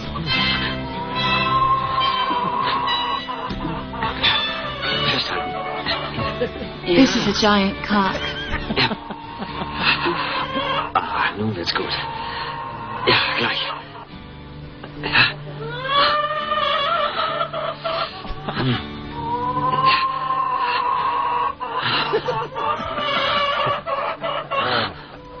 Sounds like it's crying. Yeah. That is a sad chicken. You picture that chicken, it's almost ready to go, hey, bat. Yeah, poor confused bird. Really bad. The other chickens are like, we got it easy. They're only going to behead us and then eat us. This poor fella. Because you know that's what happened next. They probably killed it and ate it. Oof. Yeah, I hope, because we heard about that farm up in Washington State. Yeah. That people went to. It was kind of they knew they could go there and have sex with animals. Yeah. Were they using these animals for food? Were they making it to the markets where we buy our chicken? No, of course not. No? How do you know? How do you know you didn't eat some chicken that had been fucked, maybe? Because you can make more money if the horse is alive.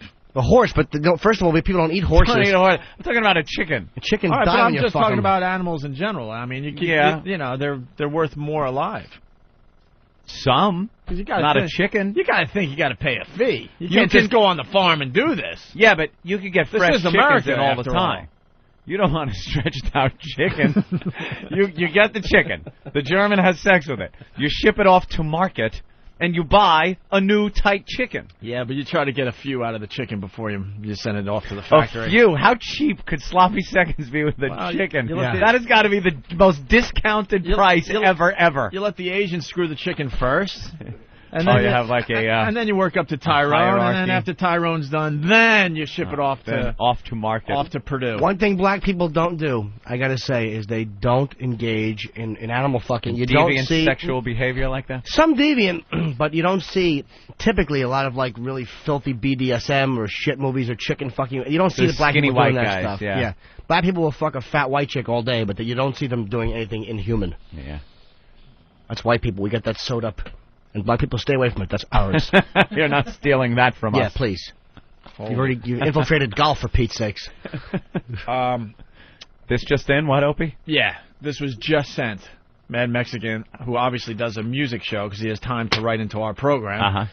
Mad Mexican from D.C. Guys, I wasn't playing a trick or treat kind of action on you. That's not my style. Your phones need a good overhaul. Good luck to you on your Halloween bash tonight, and my best to Little Jimmy and Ron and Fez. El Mad Mexicano at XM92. Just give out his email address. Is the email address? No, that's what he... No. He's just saying it's Mad Mexican. Is this really Kiss? Kiss? On 92. Oh, no. How stupid am I? We did that right, yeah. How many Gene Simmons you think tonight that'll want to hug you? No, I think tonight... You think? I think we got the word out. We want costumes that have something to do with this show. So I don't think I'm thinking a lot of Jimmys, a lot of Bens. A lot of Ben. I don't think we're going to get a lot of the... Well, no, Gene Simmons would relate to the show only in that they could hug me or they could turn me down for a picture. How many... what was your... the girl? The woman? What was her name? Helen.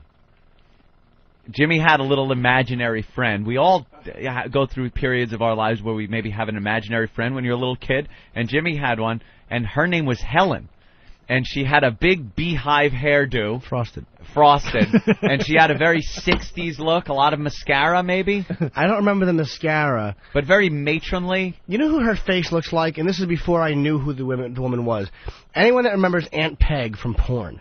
What? There's a lot of guys know who I'm talking about. Her name was Juliet Anderson, Aunt Peg. And I never knew who Aunt Peg was when I was a kid. But her face resembled Aunt Peg's a little bit with a bouffant hairdo. That would be a good description of Helen. Like a big bun-type hairdo? Yes. And was she wearing a sensible dress? I don't remember how she dressed. I don't remember. I can only picture her from the chest up, so chances are it was a photo of a woman I saw. Yeah. Probably mother. We should get Steven here because we have Laszlo audio, and we love the Laszlo audio. Remember this one he sent in to us? Hoo-hoo, Robin. Hoo-hoo, Robin. Hoo-hoo-hoo. Hoo-hoo-hoo, Robin. Robin. Hoo-hoo-hoo, Robin. Right, Robin? Tell him, Fred. Tell him, Fred. I invented everything. Put a bandana on your car. Sirius sucks ass. That kid's famous. He really is famous. He's in the Grand Theft Auto video game. Yeah. And, ladies and gentlemen, here he comes.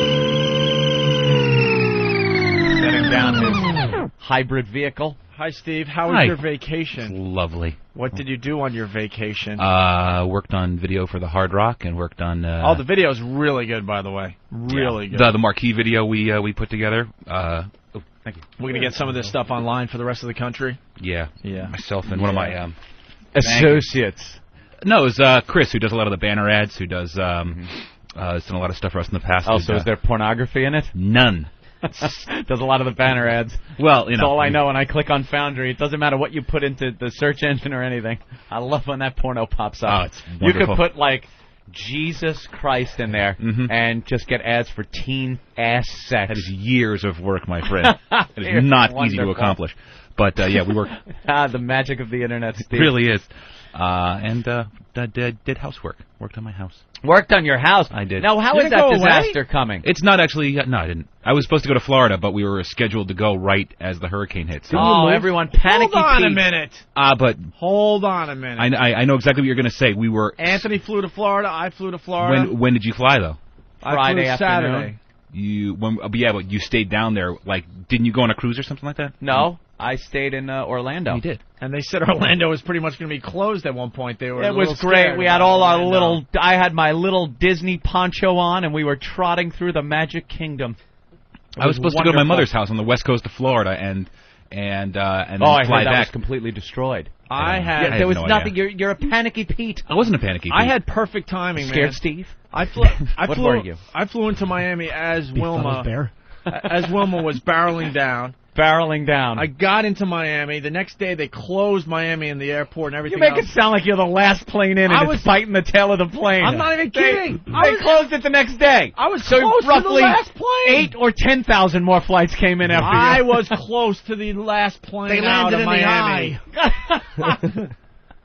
Was it? Pretty close, yes. Was it like the plane taking off in Independence Day? It was less than... the airport, everything just... Anthony, it was less than 24 hours later, they shut the airport for a day or two. Yes. Yeah. I just got in, just got out. Less than 24 hours, though.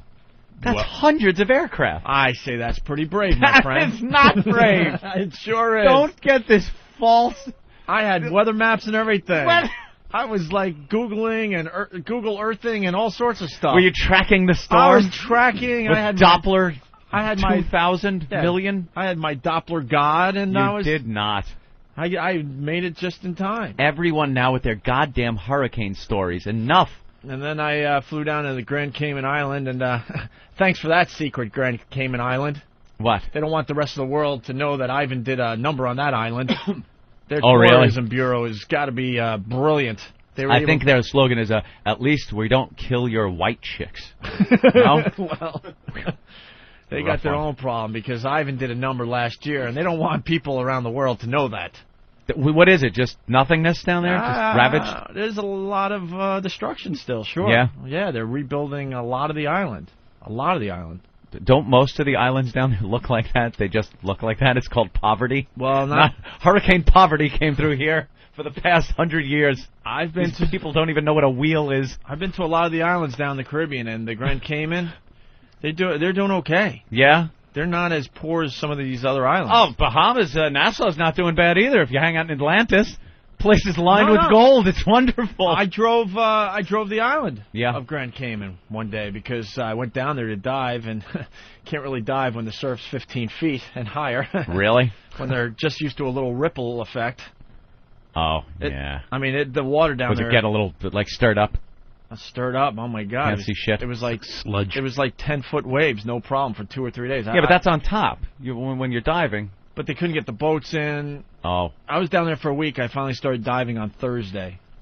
Yikes. And I had to leave Saturday, so I didn't get many dives Don't in. you have to, like, you can't dive and then fly? Yeah, like 24 hours. 24 hours? Something like that, yeah. Depending on all sorts of math. Get any fights with any foreigners underwater? No.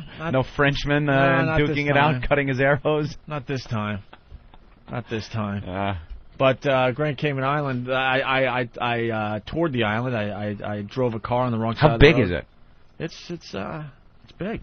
It's big. I don't need absolute dimensions, but you drive across it in how long? You could do the whole island in a big circle in like an hour. Oh, really? Okay, that's it. Maybe but it's on the other side of the road? You tried that? Holy crap. Yeah, I won't even give it a whirl. It gets really confusing at way. Stop signs and traffic circles. And then they got the little, like, they don't have, like, square intersections a lot of times. It's a lot of merging into things. Right. And if you're on the opposite side... They call them and, giveaways.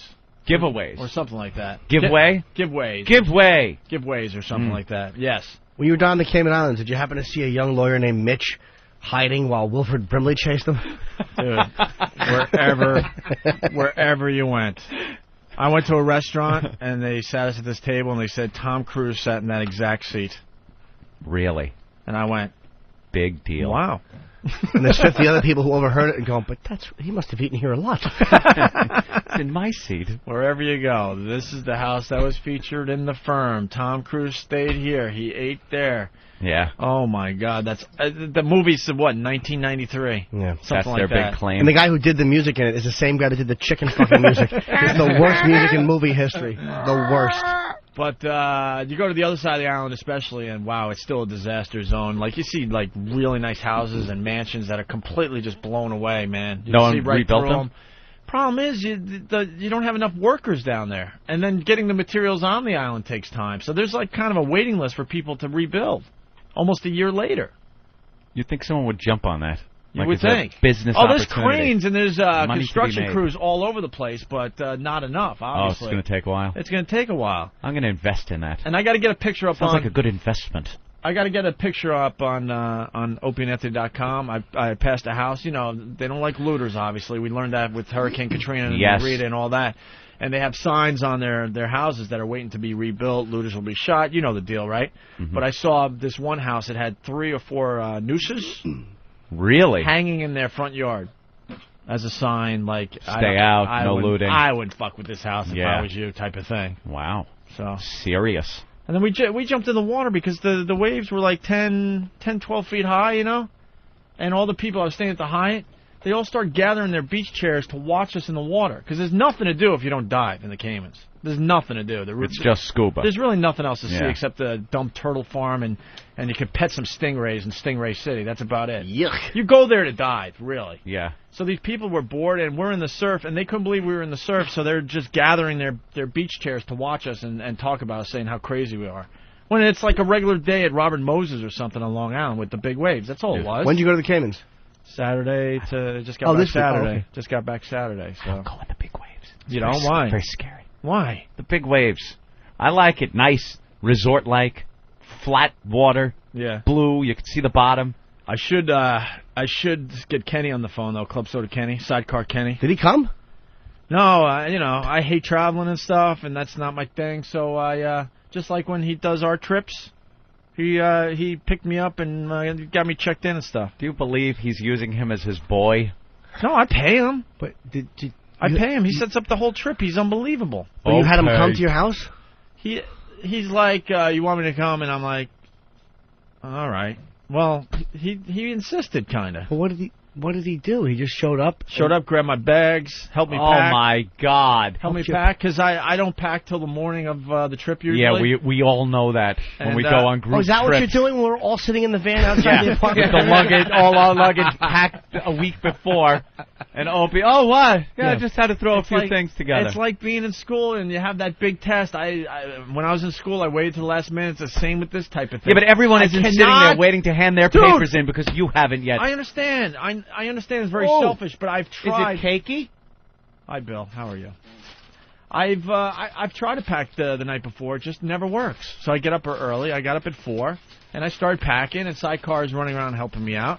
And and I woke up. What happened? I don't know. I don't know why I have 2. You got 2 cakey things? I didn't ask for 2. Well, someone's got some explaining to do. Why are there 2 cakey things? Yes? Does this work? Yes. Yes. Well, they didn't have anything at all that was non-blueberry except these 2 things, so I just flipped the bill, bought them, and you can see which one you like. Do you know that this is perfect? It's apple and cinnamony and delicious. It's exactly what I described as what I wanted. What is this? I don't know. That's the coffee cake. So you just got lucky with this then? Yeah, those are the only 2 non-blueberry cake things they had. He got both. You don't like blueberry cake? You're not going to be able to take it back, though. Blueberry cake is excellent, too. I'll take whichever one you don't want, or you can have both. Because I flipped the bill for it. So You did not. What do you mean you flipped the bill for it? Why would you pay it? Like $2 extra. No. For what? Extra for the... Anthony makes $1 million times that a month. Yes. I would rather pay $2. Do you know how much I've made in the past, a couple of hours we've been on the air? I would rather pay... You'll never see it in a lifetime, my friend. But I'd rather pay $2 and not screw up. There you go, and I threw an extra $1 in there for you. Atta boy, Ant. Way to take care of the help. And take the cake. You can take the cake. Oh, hey, Billy, just... Thank you. That's right. And you can eat it, Bill, why, if you can't afford bread, let him eat cake. Right. All right. Psycho lunatic. Yeah. I will tell He's going to eat it like with the paper still on it, just staring straight ahead. Just chew through the little paraffin. Is that what it's called? Paraffin? Paraffin? No, you put paraffin in like stuff for your like face wax. cream, isn't it? Yeah. And it's explosives in England. Oh. Do believe. Maybe that's what dolphins have. Because Bill has beautiful timing, I will tell my puke story another day. Why? I'm listening. Oh, that's where I was going with this whole thing, but I'll have to tell you another day. Damn it. Wait, did Kenny... Another day. Opie. What happened? I don't even remember where I was at. Kenny I understand, comes over your house, I packs understand your the story bags was for you. boring, but it was going to have a fine payoff. Packs your bags for you. Don't remember. Calls up the doesn't even... What do you say to Kenny? I think here's the call. Kenny, Caymans, Opie. That's it. That's it. Yeah, because... And then he calls you back Yeah, and has everything set. Because when it comes to this radio show, I have a lot of responsibility and have to do a lot of dumb things. So in my personal life, I don't like doing all the dumb things. Dumb things? It's a trip. Huh? You just book the trip. I could see having him book it. That's a smart Sidecar. Sidecar. Yeah, hi. Hi, Good morning. Kenny. Hi, How Kenny. are you? Kenny will be at the Halloween party at the Hard Rock Cafe tonight. Yeah. I like to call him Sidecar, by the way. Kenny, Why is that? Are you wearing a costume? I'm going to wear my birthday suit. Is that all right? You bet it is. No. That's what I do now. So I told Kenny I wanted to go diving in the Cayman Islands. He set up the whole trip perfectly. I can't do that. I don't know how to do that. I don't even know how to begin. I just see him diving in front of you with a big spear gun just in case anything tries to nuzzle you. I killed the shark for you, Opie. He got me at the Hyatt down there. It was great. The whole thing was great except for the weather that he couldn't control, and he was bummed out that the weather was bad for He's me. working on that, I'm See sure. Kenny on the end of the island with a fan trying to blow the storm away. Trying to get a butterfly to flutter over Africa to start the storm wave. A lot of people advise that I don't go to the Grand Cayman. Why? Island, and I did anyway. Because of the Hurricane Wilma. But Kenny did a great job for me. What's wrong with that? And then I give him a few bucks for helping me out. Because I can't do this type of shit. But what Kenny came to your place and then just like went with you to the airport? Yeah. And did what? And he got me checked in. All you gotta do is walk up and go, here's my ID, and they go, all right, go up there. Yeah, but then you have to pull a bag and everything. Well, honestly, I was on the fence. I'm like, Kenny, you don't really have to, drive me to the airport. And then he was kind of insisting, and I was like, you know what, it is a nice luxury. Did you get the golf cart through the airport? No. No, you guys are missing the best part of the story. That's all boring, I understand. No, it's not. So, Kenny, why don't you describe what you saw when you arrived at my apartment? Ooh. Well, I don't like to give out intimate details of your personal life. Intimate. All right. But, I always welcome the opportunity to see greatness like you and your lovely lady friend. Yeah. And, when I got there at 4 in the morning, I, helped you pack as usual. Right. I have nothing packed and clothes all over the apartment. Why so early, Kenny? Because you booked the flight. Why so early? No, it was a 7 a.m. flight because then he had to get to Miami and had to, change planes to go to Grand Cayman. Where'd he fly out of? Newark on American Airlines. Because, Jimmy, your airline don't go there. No, I know. And I'll your accept airline. that. Jimmy Air doesn't go Oh, there. yeah, who I'm having a big problem with, by the way, but we'll get into By that the later. way, Kenny. Yes, sir. Never book me on American Airlines again. Oh, I'm sorry. Problem? I went into the bathroom and they had a razor dispenser. Yeah. Just showing how old the plane is. So you could shave in the bathroom still. Uh-huh. This is when this plane was built. You could shave in the bathroom, and then you could dispose of your razors. They had an Your actual razors slot. are disposed here. And then go back and light up a Lucky Strike cigarette. Your ashtray's in the armrest. Ashtray in the bathroom. Thank you, Anthony. I realized I forgot another. That's and great. then there was something else I forgot. Knock on the cockpit door and say hi to the pilot, and he'll show you around the flight deck. Right. No more American Airlines because I think those planes might be a little old for my needs. Okay. Yeah. Holy crap. I was thinking to myself, how old is this plane if you could dispose of your razors in the bathroom? Pretty old. Well, sometimes they'll use older interiors inside of a plane that has actually very good working equipment. That's not always an indicator. Is that what they're lying to you? No, but I've heard. And know what I hate? They were showing Seabiscuit on the way home, which I saw already. I didn't need to see. But what scared me was the announcement from the cockpit saying that we're having some technical problems with the audio-visual system. Oh. And that's all fine, but you shouldn't say that ever, because then what are you thinking as you're in the air? Wires burning somewhere Yeah. they can't see it. Yeah, and you're thinking, what else is going to go wrong? Yeah. Because this seems to be the easiest thing that you can make work. It's bad enough when a plane goes down because, like, total hydraulic failure, they can't, an engine explodes. But when a plane goes down just because you wanted to watch a fucking movie, like there was a flight and it turned out to be the entertainment system. The whole interior and cockpit filled up with smoke. They couldn't see shit. Plane crashed. They all just, died. And they tracked it down to the friggin' VCR and the wiring that went to the various television sets. There's 150 dead people because somebody wanted to see Stuart Little. Exactly. Like, it's one thing when, the friggin' fuel line broke. Watching a movie. I could do without the movie. Get me there safely. So Sidecar shows up at 4.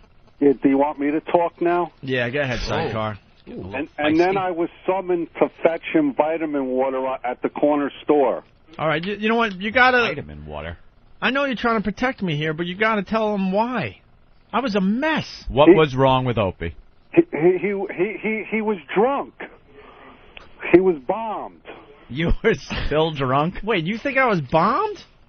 Yeah, he was out of his mind, staggering and stumbling through the apartment. Holy crap. First of all, now I'm mad. I might have had too much to drink on Friday. I'm not really sure. Yeah. Because I had to go get my back waxed. But that's... Oh, hold on. All right. What a creep. Hold on. Hold the phone. Yes, I realize I'm throwing myself in the barrel right now. Barrel? When did you get your back waxed? Well, I have a very lovely girlfriend, and I want a very nice presentation when I go on vacation. Right. So I figure I would groom a little bit. Groom a bit, okay. And us Hugheses have been known to have some hair on our backs. Uh-huh. In some places that hair shouldn't be on the back. Where? Kind of like on the sides and stuff. Yuck. Like he would have said something and it could have been something you went, All awful. Back hair is atrocious. But I'm sure you look good, though, with your nice smooth back vomiting into a bag on the plane. That way when you lean forward to puke, you can see, wow, at least he has no hair between the shirt and the belt. Listen to me. Because now he's saying I was drunk. I think I might have been hung over, Kenny. No, but 4 in the morning is still the night But now before. I'm starting to think it was I got some kind of food poisoning. Yeah, no, that Yeah. was... No, I'll explain it. Wait, bad grapes in the wine? Try the wine. So Friday, backing up, I decided to have a nice presentation. Uh-huh. So I went and got my back waxed at some little Asian place. It's always an Asian place. Holy shit, the next time I do it, next vacation, I will get audio because Does it hurt? It's brutal. Absolute. Yeah, I did I'm it. dragging him into the fucking it's okay. barrel. I'll This walk guy in right willingly. here, this big bear, gets hair ripped off his body almost on a daily basis. No, it's not. It's not ripped off. I tried waxing it once, but it bleeds too much, so I went with the laser. That's because he has quills. I do. You don't even have hair. It's like quills on your back. I do. You can sell the strips as Velcro. I have the worst. After they peel them off. They try to wax his back and skin and everything. Yeah, I have the worst genetic makeup for anybody who doesn't want to be hairless. It's awful. So Why do you have it taken off? You're tired of getting honey and bees caught in it? Exactly. That is So bees exactly on why. your forearms. So yeah, I tried waxing it off, but it bleeds. Your pores bleed when you yank it off like that. No, your pores bleed. My pores bleed. No, yours do, because Mine. I don't have that. I didn't have that much where it was going to be that type of a problem. Mm-hmm. So I will. That's great. Some trapper has a big wagon full of the strips that they take off of Steve, trading them. So for wampum. So horse's ass pelt. Wait, who else gets their? Someone else around here gets their back waxed or gets some hair removed. Yeah. Who and else? I'm sure she has a vagina. Exactly. Who else? I heard Ben went and he got his liver waxed.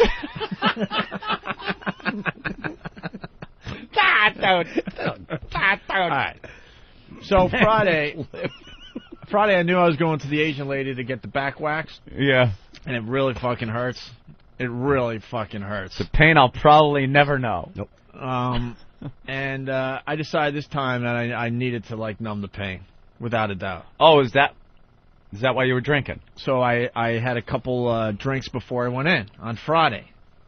All right, and then I went out to dinner and I had a bottle of wine afterwards. So I probably had 4 or 5 glasses of wine. Is that a lot of wine? That's enough. Anthony? You think it's enough? Yeah, I know it's enough for me. It was enough to make me puke on my vacation. All right, What'd you have for dinner?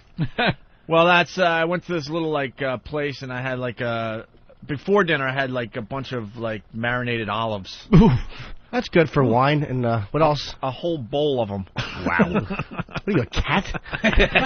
Did you roll around with a paper plate on the floor? I had this weird craving for a nice, healthy bowl of olives. Olives? All marinated with little red pepper on them, and I don't know. That's a snack for the 1940s in Cuba. Where's a bag of chips or something? Yeah. Did you enjoy your olives while you were passing around that solid gold phone? We're bigger than U.S. Steel. So this is where I'm a little mad at Kenny, because Kenny, even though I got the wine, the olives, more wine at dinner, I was still in bed by a very, very good hour there, about 10 o'clock, and I woke up at 4, so I had 6 hours, okay? No, I apologize. I was trying to be funny, but that's not easy for me. All right. So I wake up. Retard. I wake up and I got the cold sweats, and I go in the shower, and I'm in there forever, taking a hot shower, going, oh, my God, what the hell is wrong with me? I'll be honest with you. I would admit if it was too much drinking. I think you had a severe hangover. You think? Yeah. Maybe you didn't realize it. Maybe it didn't mix well with the food, so maybe it wasn't just a hangover. 5 glasses of wine is plenty to have a huge hangover with. From 5? Yeah. All right, whatever. So, all right, maybe I was hungover then. And you're stressed out, you got to travel, you got a fucking belly full of greasy olives. And what did you eat for dinner? I don't remember. Was it seafood? Was it? Steak and potatoes. I don't remember. I was too drunk. Oh, yeah, it was some steak and potatoes. Thank you, sidecar. Didn't you see it on the way back? Oh, Coming back up? This gets a little better. So sidecar's running around realizing I'm in deep trouble. We got to leave the apartment soon. I can't function. I am dizzy. I want to just go back to bed. I got a headache. I'm sweating. I'm like, what the That's a hangover, all right. Yeah. And so I'm just throwing stuff in my bag. It was a nice surprise when I got to Grand Cayman when I packed. I'm like, oh, I packed this shirt. Cool. I had no idea. No idea. I had to buy all sorts of stuff when I got there because I just forgot stuff. And we get into Kenny's car, and we start pulling her away, right, Kenny? Yeah, and we didn't make it to the end of the block. You know where I live, right? Yeah. We made it maybe 30 feet. Yeah. Maybe 30 feet. I go, Kenny, pull over. Pull over. Did you say pull over, or did you have the pull over where it's already coming up? It's now 5 in the morning. It's raining like crazy, and I jump out, and I go staggering to the back. I find some parked cars. I hold on to a bumper and just start puking like I haven't puked in years. Just power booting all over the place. Was it fluidy or was it like food too? It was toe curler. It was toe curler. Yeah. It was very. I was thinking of Pat from Menaki actually, because it sounded a lot like this, just the gurgling, and it was just like chopped up food and a lot of liquid. Morning after breakfast. Steve took his headphones off. You can't listen to that? That's something about that sound really gets me. I don't like it. That gurgling. Yeah. So I'm holding on to the bumper. This is how I started my vacation, just puking. And I was thinking at this point, maybe I'll just leave Sunday. But then I knew Wilma was coming in. I knew I had only one shot to get to Miami. I'm serious about that. And it was also Lindsay's birthday. We were traveling on her birthday, so I'm like, oh my God, this is not cool, man, not cool. So we get back in the car, right there, sidecar. That's exactly right. All right, now I have no idea what was going on because I was laying down on the back seat trying to get my shit together. Oof. As you're driving toward Newark Airport, and I know I have to travel all day. This wasn't just a quick flight. It was Miami. It was like 2.5 hour flight to Miami then like an hour and a half layover, then another flight to the Grand Canyon. How long to the Grand Canyon? I was a little over an hour, I guess, hour and a half. You fly right over Cuba, which is pretty damn cool. What kind of plane? I don't even know. It wasn't propeller. Dude, I don't remember my flights. No, it wasn't. It was, no. 757. A what? 757. Yeah, 757. No, I mean from Miami to the Caymans. Yeah, it was a pretty big. Oh. Yeah, I had big planes. So go ahead, Kenny. So now I think we made it all the way to where? The toll booths for what? Newark Airport? Yeah.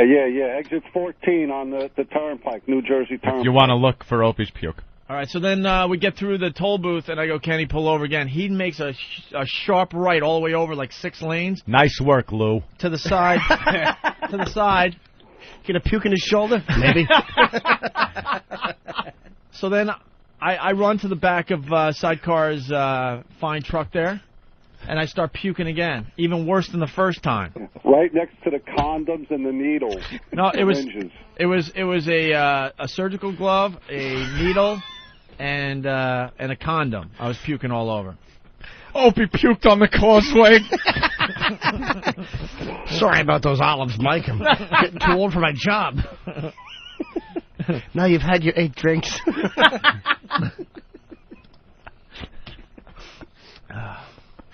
Clean him up. I don't want his girlfriend to see him like this. They should vomit in his jail cell.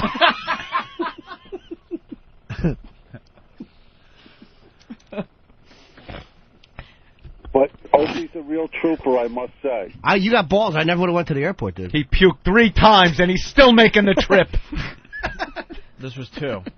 I had 4 to go. 4 more to go. 4 more to go. 4 more for a total of 6. 6 puking. 6 puking. So that is a bad one. So I get back in the truck, and everyone's looking at me like, you're nuts. I'm like, I got to do this. You know? It's her birthday. We're traveling on her birthday, which sucks to begin with. Like Jimmy's or really? Huh? No, it was a real birthday. Oh, okay. It was a real birthday, so I'm like... His every day. I'm like... Stupid. And with Wilma coming, I'm like, I have no choice. I have to get on this freaking plane. Mm-hmm. So then Kenny gets us to the airport. And Kenny, I swear to you, I don't remember anything from the second puke to saying goodbye to you. How do you think this is anything but a hangover? Yeah, you're in a blackout. Like, you have all the classic symptoms, a blackout included. I don't remember dinner, and I pulled up to the driveway, and there was blood and a red ribbon in my bumper. Must be the olives. Yeah, I had olives. I don't know what happened. It's funny. I came home Christmas Eve, the wife's missing. A bloody teddy bear arm caught in my tire. Must be that pesky calamar.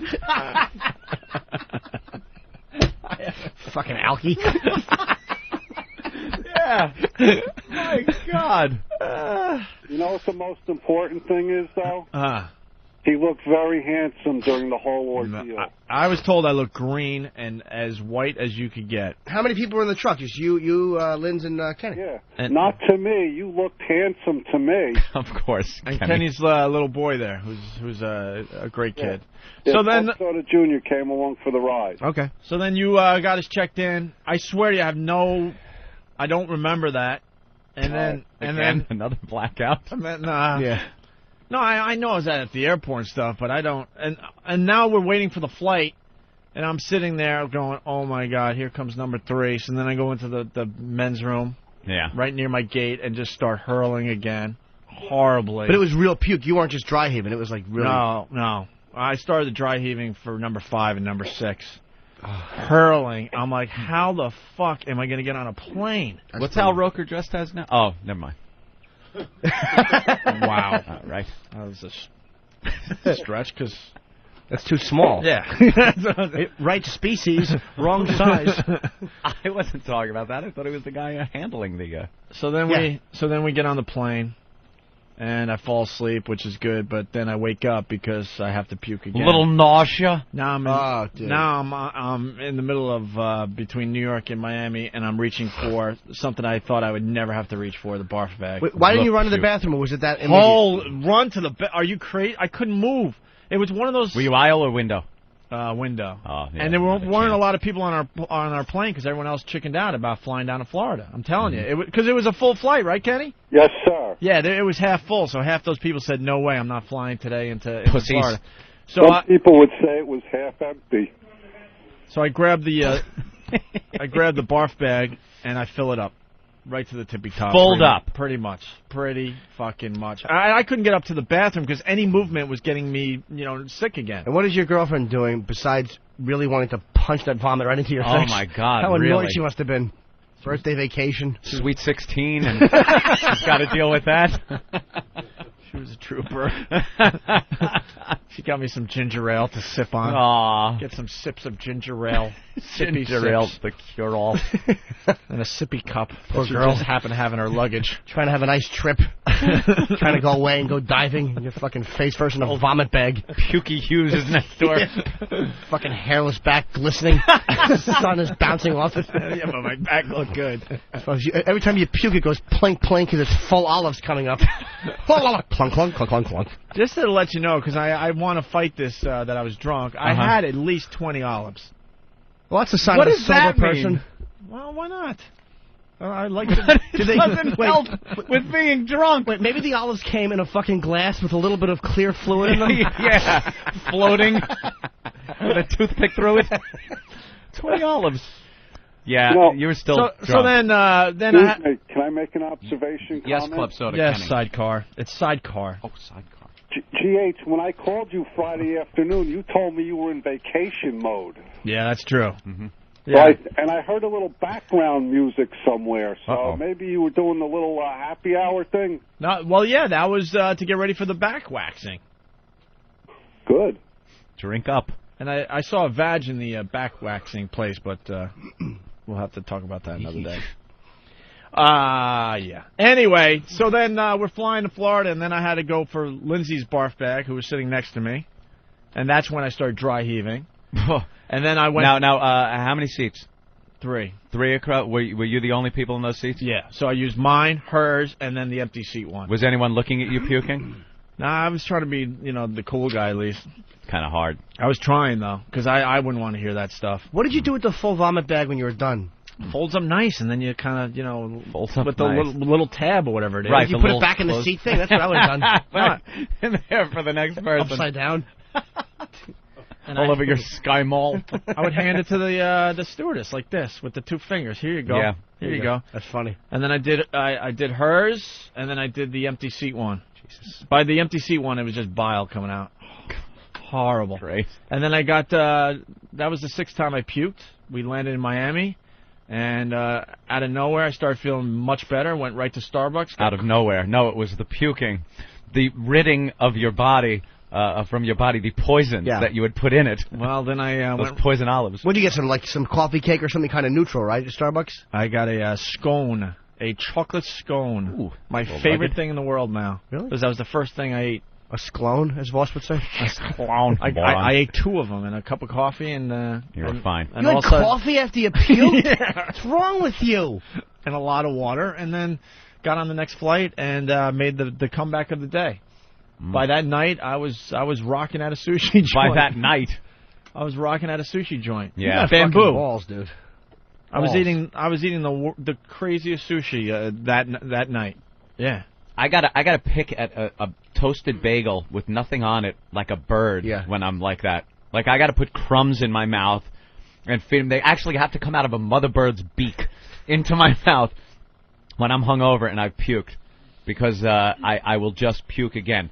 Anyone asks me about food, I'll puke. A little bit of broth or soup I can have. No. Good stuff. Well, until I got the scone and the coffee, anything I tried to get into me was coming right back out. Yeah, but I mean, like, once you start eating, like, crackers, saltines. Yes. Fucking rule. That's what you need. With like, a heaping piece of salmon on it. Are we drinking tonight? Yeah. No. Yeah, there'll probably be a couple. Probably a couple. Why do you think the show is off tomorrow? It's because these two sots want to have fucking 50 belts at the party. Opie wants to have some olives.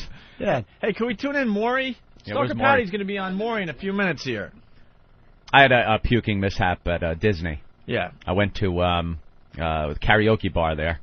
Sushi karaoke bar. Had a lot of sushi. Was drinking wine and just wouldn't stop. Kept drinking. This is what and this they kept job's bringing doing it, to and us. I just kept drinking. I've drank more that night than I drank in years. What'd you and sing? I was hammered. At first, I wasn't that drunk, so I was singing things like Desperado by the Eagles. Midnight Confession. Just, karaoke song. And then I'm hammered going, put on some Maroon 5. You didn't. I have no clue. It was Nickelback. And then Nickelback. And then, I'd try anything in the book. I didn't care. I was hammered. Hey, I know. But let me tell you something.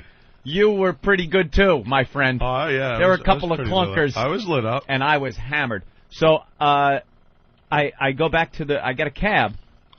Me and my girl get a cab to take us back to the resort, and we pull up. I must have passed out in the cab because I don't remember the ride at all. Then I get up, I go to walk up the stairs. We're on the 3rd floor. I get to one of the landings. I'm not sure which one, and I go, "Oh boy, I'm gonna puke." And my girlfriend goes, "No, the other side, like the other way, so it's in the bushes or something." But I boofed, and it's just wine and sushi. It looked like an animation plate from Fantasia. It was just this colorful mess of streaming colors and Mickey with a wizard hat on directing my vomit all over the Magic Kingdom. Jimmy's sitting there. A mess. No, I'm glad I'm a part of the William and Holden show. You fucking drunks. I was getting up at 8 o'clock every morning going to a set, puking all over the planet. Jimmy's sitting there going, that's because we can do that and then come in the next lifetime and true. not be drunk. You mean neither one of you cut your wrist in a tub and spoke in a Jamaican accent? Exactly. Fucking addict, shut up. Might I add, Anthony drank so much wine, his front teeth were purple. Yeah. Holy crap. Oh, it was amazing. They were stained purple. I was drinking. No We were having a good time. Jimmy's sitting there going, thank God my career's taking off with HBO because I can't depend on these guys two. anymore. No, these two. I'm just thinking, thank God I don't drink anymore, because as you're describing the vomiting, yours isn't as bad because you're walking up hotel steps, which stinks, but you're fucking talking, like, at least you can go to bed. You're talking about traveling, and, dude, I'm getting, queasy listening to you. I just sucked it up. I knew I had the worst. I knew I had no choice. It was one of the most miserable things I've ever done in my life. Oh, you puked on a plane, which is my greatest 3 fear. times. And you survived it. You're like, all right, it Greatest sucked, fear. but... Boy, I hope this thing plummets. I sure would hate to puke, but all right. greatest fear on a plane, puking, I'd put it down there. Engine fire, ahead of puking a little bit. No, I mean, like, non-death fear. I should say. Greatest non-death fear. Right. One of the greatest. Gotcha. I'm afraid of it. All right. By the way, that was at outdoor hotel stairs. It Okay. wasn't like I I gotcha. puked in the inside of it. And then, apparently, I went inside and decided also a shower would be a good idea to, get the drunk off you. Yeah. And I think I slipped. And I hit my arm. Like, all I know is my girlfriend heard a thud. And did you drop the salt? I said I was all right. Don't worry about it. I came out, went to sleep. When I woke up the next morning, I was just so hungover, my arm hurt. Did you break your hip too, June Allison? Enough of the two of you. Something bad. One of you two on a drunken mishap is going to fuck up and crack your head, and there goes my fucking job again. Can you two just stay in New York and do nothing? Have fucking tomato juice. As long as there's one of us, we'll keep going like Jan and Dean. One of us will talk, the other one will just drool. Keep the checks coming in. I don't need that. Oh, look, he's going to do an impression. How do you know? He's blowing into the straw. It's Christopher Reeve. That's all he does. I remember when he used to do dice and everything. Now he just does Christopher I'm over Reeve. here now. We've been back a year, and we're starting to feel good about ourselves again. Yeah, obviously. So we're celebrating a little bit on vacation. I'm a fucking nervous Nelly. Every time you guys go away, something bad's going to happen. The plane, I just panic. Not because it's going to happen to you, but just my luck. It's a self-centered fear. Yeah, it's self-centered. Yeah. All right, well. You know, let's get it. Jimmy takes his own chances, sticking his dick everywhere he can. But dude, that's a 10-year decline. I don't, you know what I mean? At least when I'm singing my dick in a stranger's, all right, sans condom. At least I can do a fucking farewell thing for a couple of years. You got me. Yeah, they'll know. Sidecar, thank you though. The trip was lovely. I'm glad everything worked out for you, and you guys deserve to relax during your vacation time. And I'm glad that I'm relatively experienced at diving, so I was able to save my girlfriend when she was caught 50 feet below the ocean. That didn't happen. Swear to God. So thank you, Sidecar. What happened? Well, listen, are we all set for our plans tonight? We know what time we're meeting and where we're meeting? I know nothing. We'll talk after the show. I sent you an email, Anthony. I never got your email, Kenny. They just showed Stalker Patty on Maury Povich. Okay, all right. Watch Maury, and I'll send you another email. All right, thank you, See you tonight, Kenny. sweetie. All right, we're going to have a ton of fun tonight. You bet we are. Oh, maybe even more than that. All right, I'll see you later. Bye. She's a 50-year-old virgin. There's Stalker Patty. She was doing the robot. Did you see her with her pants pulled up? All the way up making to her look nipples. like a nerd. All right, well. Turn my nerd into a hot and sexy knockout is the subject of the show. Patty should have walked out with just a fucking bloody stump where her head used to be. Turn my head into. I'd rather have knockout my nerd. Hot and sexy knockout. It would be sexy to knock her out. Look at those pants. Today, nerd to knockout makeovers. Now, everybody, this is Venus. And Venus... Wow. All right. And she's as big as... Wow. Are you sure that's Venus? Jesus. That really looks like fucking Patrice. Damn it. I was going to say it looks like a black hole. She's embarrassed. Oh. LaToya, her 19-year-old sister. No, LaToya is only 19 years old. Her only friends are library employees and the... All right, we'll wait for Stalker Patty. That's not hard to believe. We'll do that. Yeah. That's the black community for you. The fucking one they want to change is one who goes to the library. Could you guys stop? Jesus Christ. Let the kid enjoy her life and read in the library.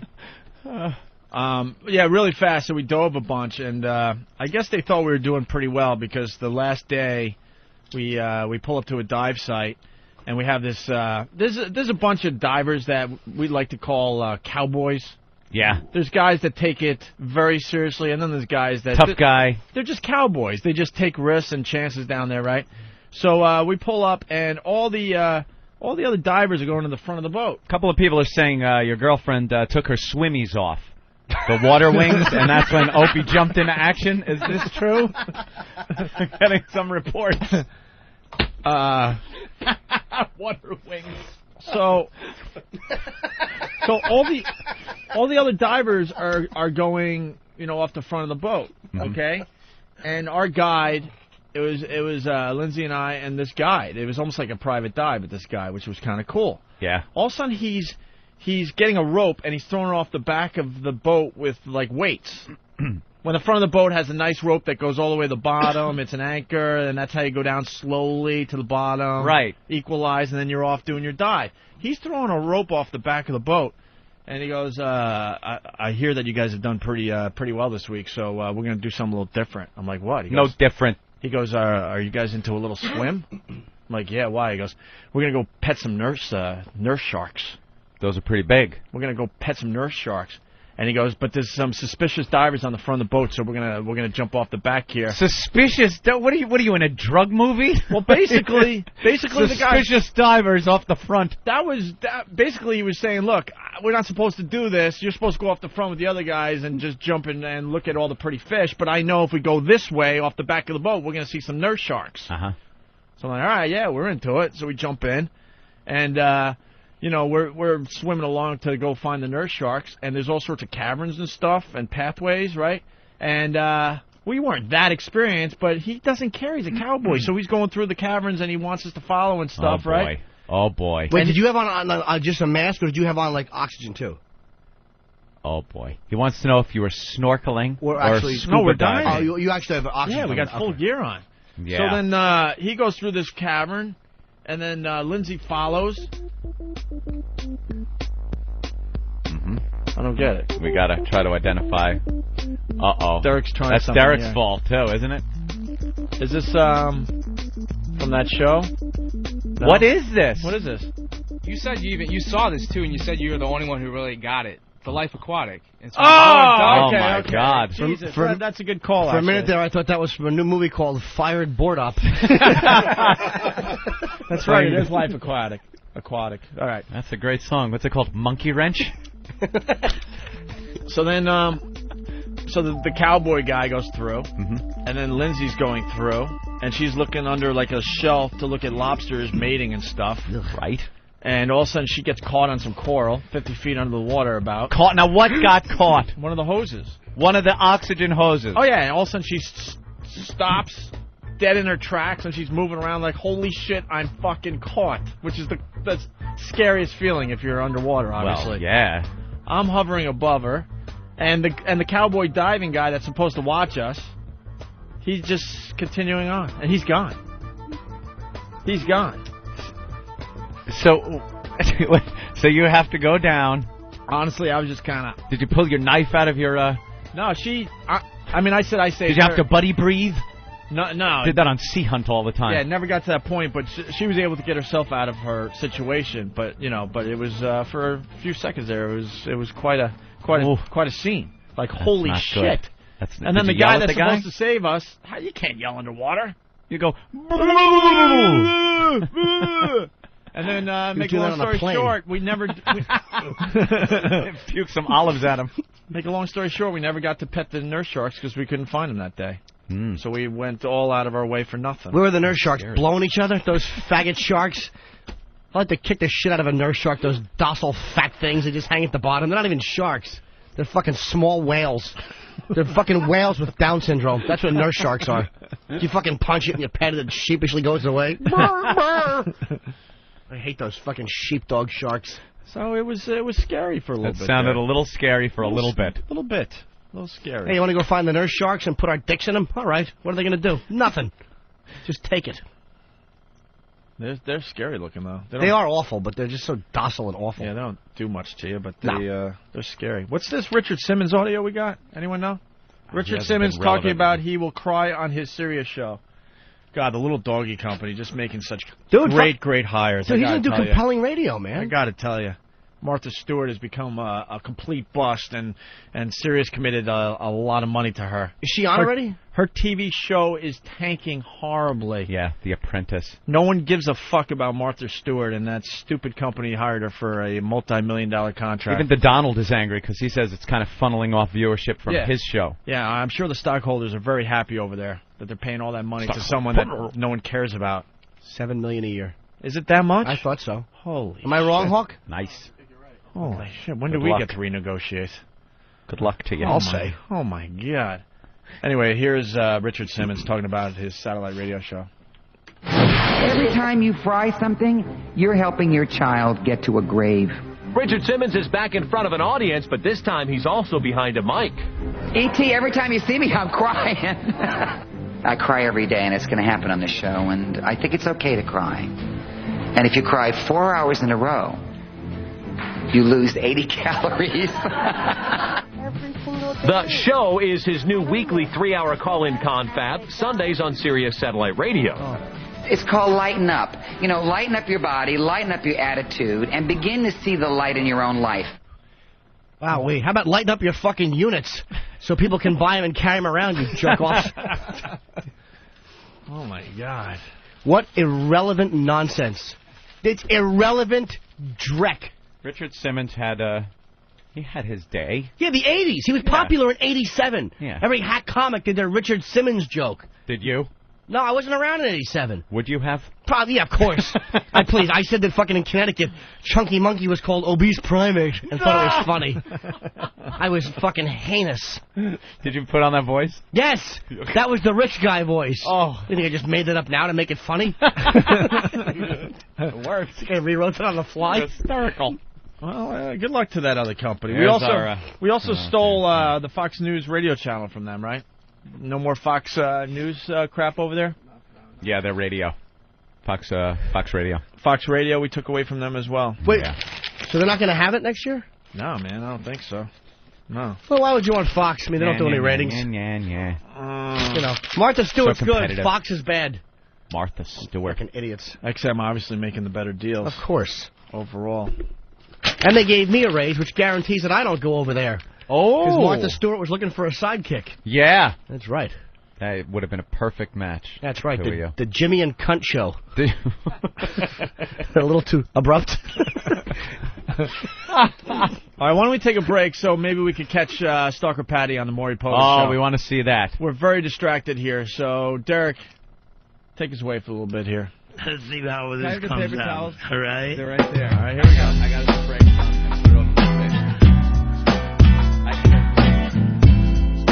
Oh, this is nice. This is a story about a man. And he always was so lonely at night. But his voice was rowdy. You could hear it all through this train station. And I'm going to sing this one. This is about Tippy Toe Tommy. Let's go while we're young. It's late at night. And I have nowhere to go.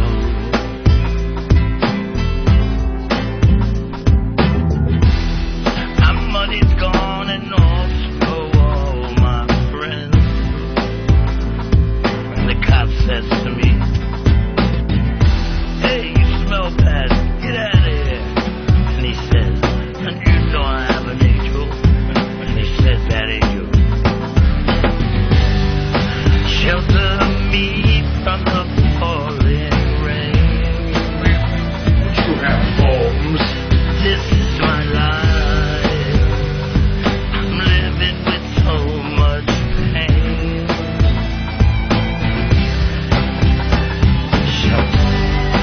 Shelter me from the pouring rain. You have homes. This is my life. I'm living with so much pain. That's just a little piece. The Opie and Anthony Show. XM 202. Maybe those people are so poor. Some of the people who do that, they're so poor, they've never touched anything in their lives. Let them touch those things for one.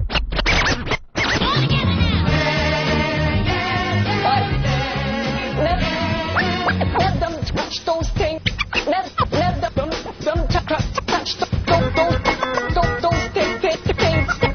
things for once. Take a kayak. Take a kayak. Take a kayak.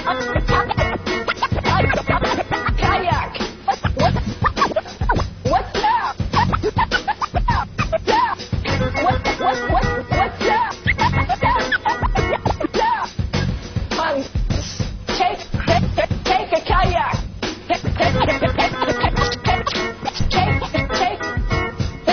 Let them touch those things. Let them touch those things. And we're back with the Opie and Anthony program. Drew Boogie from the other day when he was spinning live in the studio for us. Very busy day. We got Jim Norton back in town from L.A. He's here all this week. And we got the Halloween party at the Hard Rock Cafe tonight. Yeah. I see a lot of people starting to show up. Are they here already? Are they here for the day already? I don't know. I see Who's Donkey gonna Sausage and Dugout Doug and Big A and a bunch of other people outside the studio right now. And the other thing happening today, Stalker Patty's on Maury Povich. And I think right after the commercials she's going to be on, which is a pretty big hit for the radio program, without a doubt. Of course. Let's see what's going on here. Your life? If so, call the Maury Show at 1-888. We love Maury, by the way. He does a great radio for us. Peeping Tom. Third knockout makeover. All right, here we go. I think this is the Stalker Patty. This is Bet. And for the past 15 years, Bet's been in love with this man. His name is Chris. She's sexy. Now, Chris is proud. All right, they don't got Stalker Patty yet. On. They're nerding those people Of up. course they are. They really are. He's got a dildo tied to his chest. That's not the way this guy normally dresses. I see Brother Joe in studio with your uncle, Anthony. Yes. Your long-lost uncle that I heard about over many the years. Many stories over the years. Many stories. First time we're meeting him since I've known you. But quite the fun experience growing up with Uncle Joe. Uncle Joe. Remember the Hot Stories from many years ago? I used to tell when we used to live in East Islip, and Uncle Joe came to live with me, my mother, brother, and sister, and he was cultivating a garden in the backyard. And my sister sort of like had me watch you guys like I was doing a good job. Yeah. And, it seems like I was just too young. I was not the person who should have been in charge. No, she was the mother, like single mom, so she would work and go out, and while she was out, Uncle Joe would watch us, but it wasn't really watching. We were more watching you. Yeah. As we're growing up, there was something. He had like an apartment in the house. Right, it was in the basement, it was sort of. Kind of in the basement. I put up a wall. I put up a wall. There was a wall put up a wall. It was sort of. But there was some kind of like frosted glass thing that was between the kitchen and his apartment. Yeah. And he had put that in, and there was a gap, no bigger than a little keyhole that you could like look through. And we used to peek through at the parties he used to have down there. And they're just, it was your definitive late 60s, early 70s hippie pot smoke party, And me and Joe were peering through. Little did we know, though, the kitchen light was behind us and just like shone these silhouettes on the glass so they would look up and see us looking. And I just remember seeing this blob of like clay just go right into the hole that we used to watch.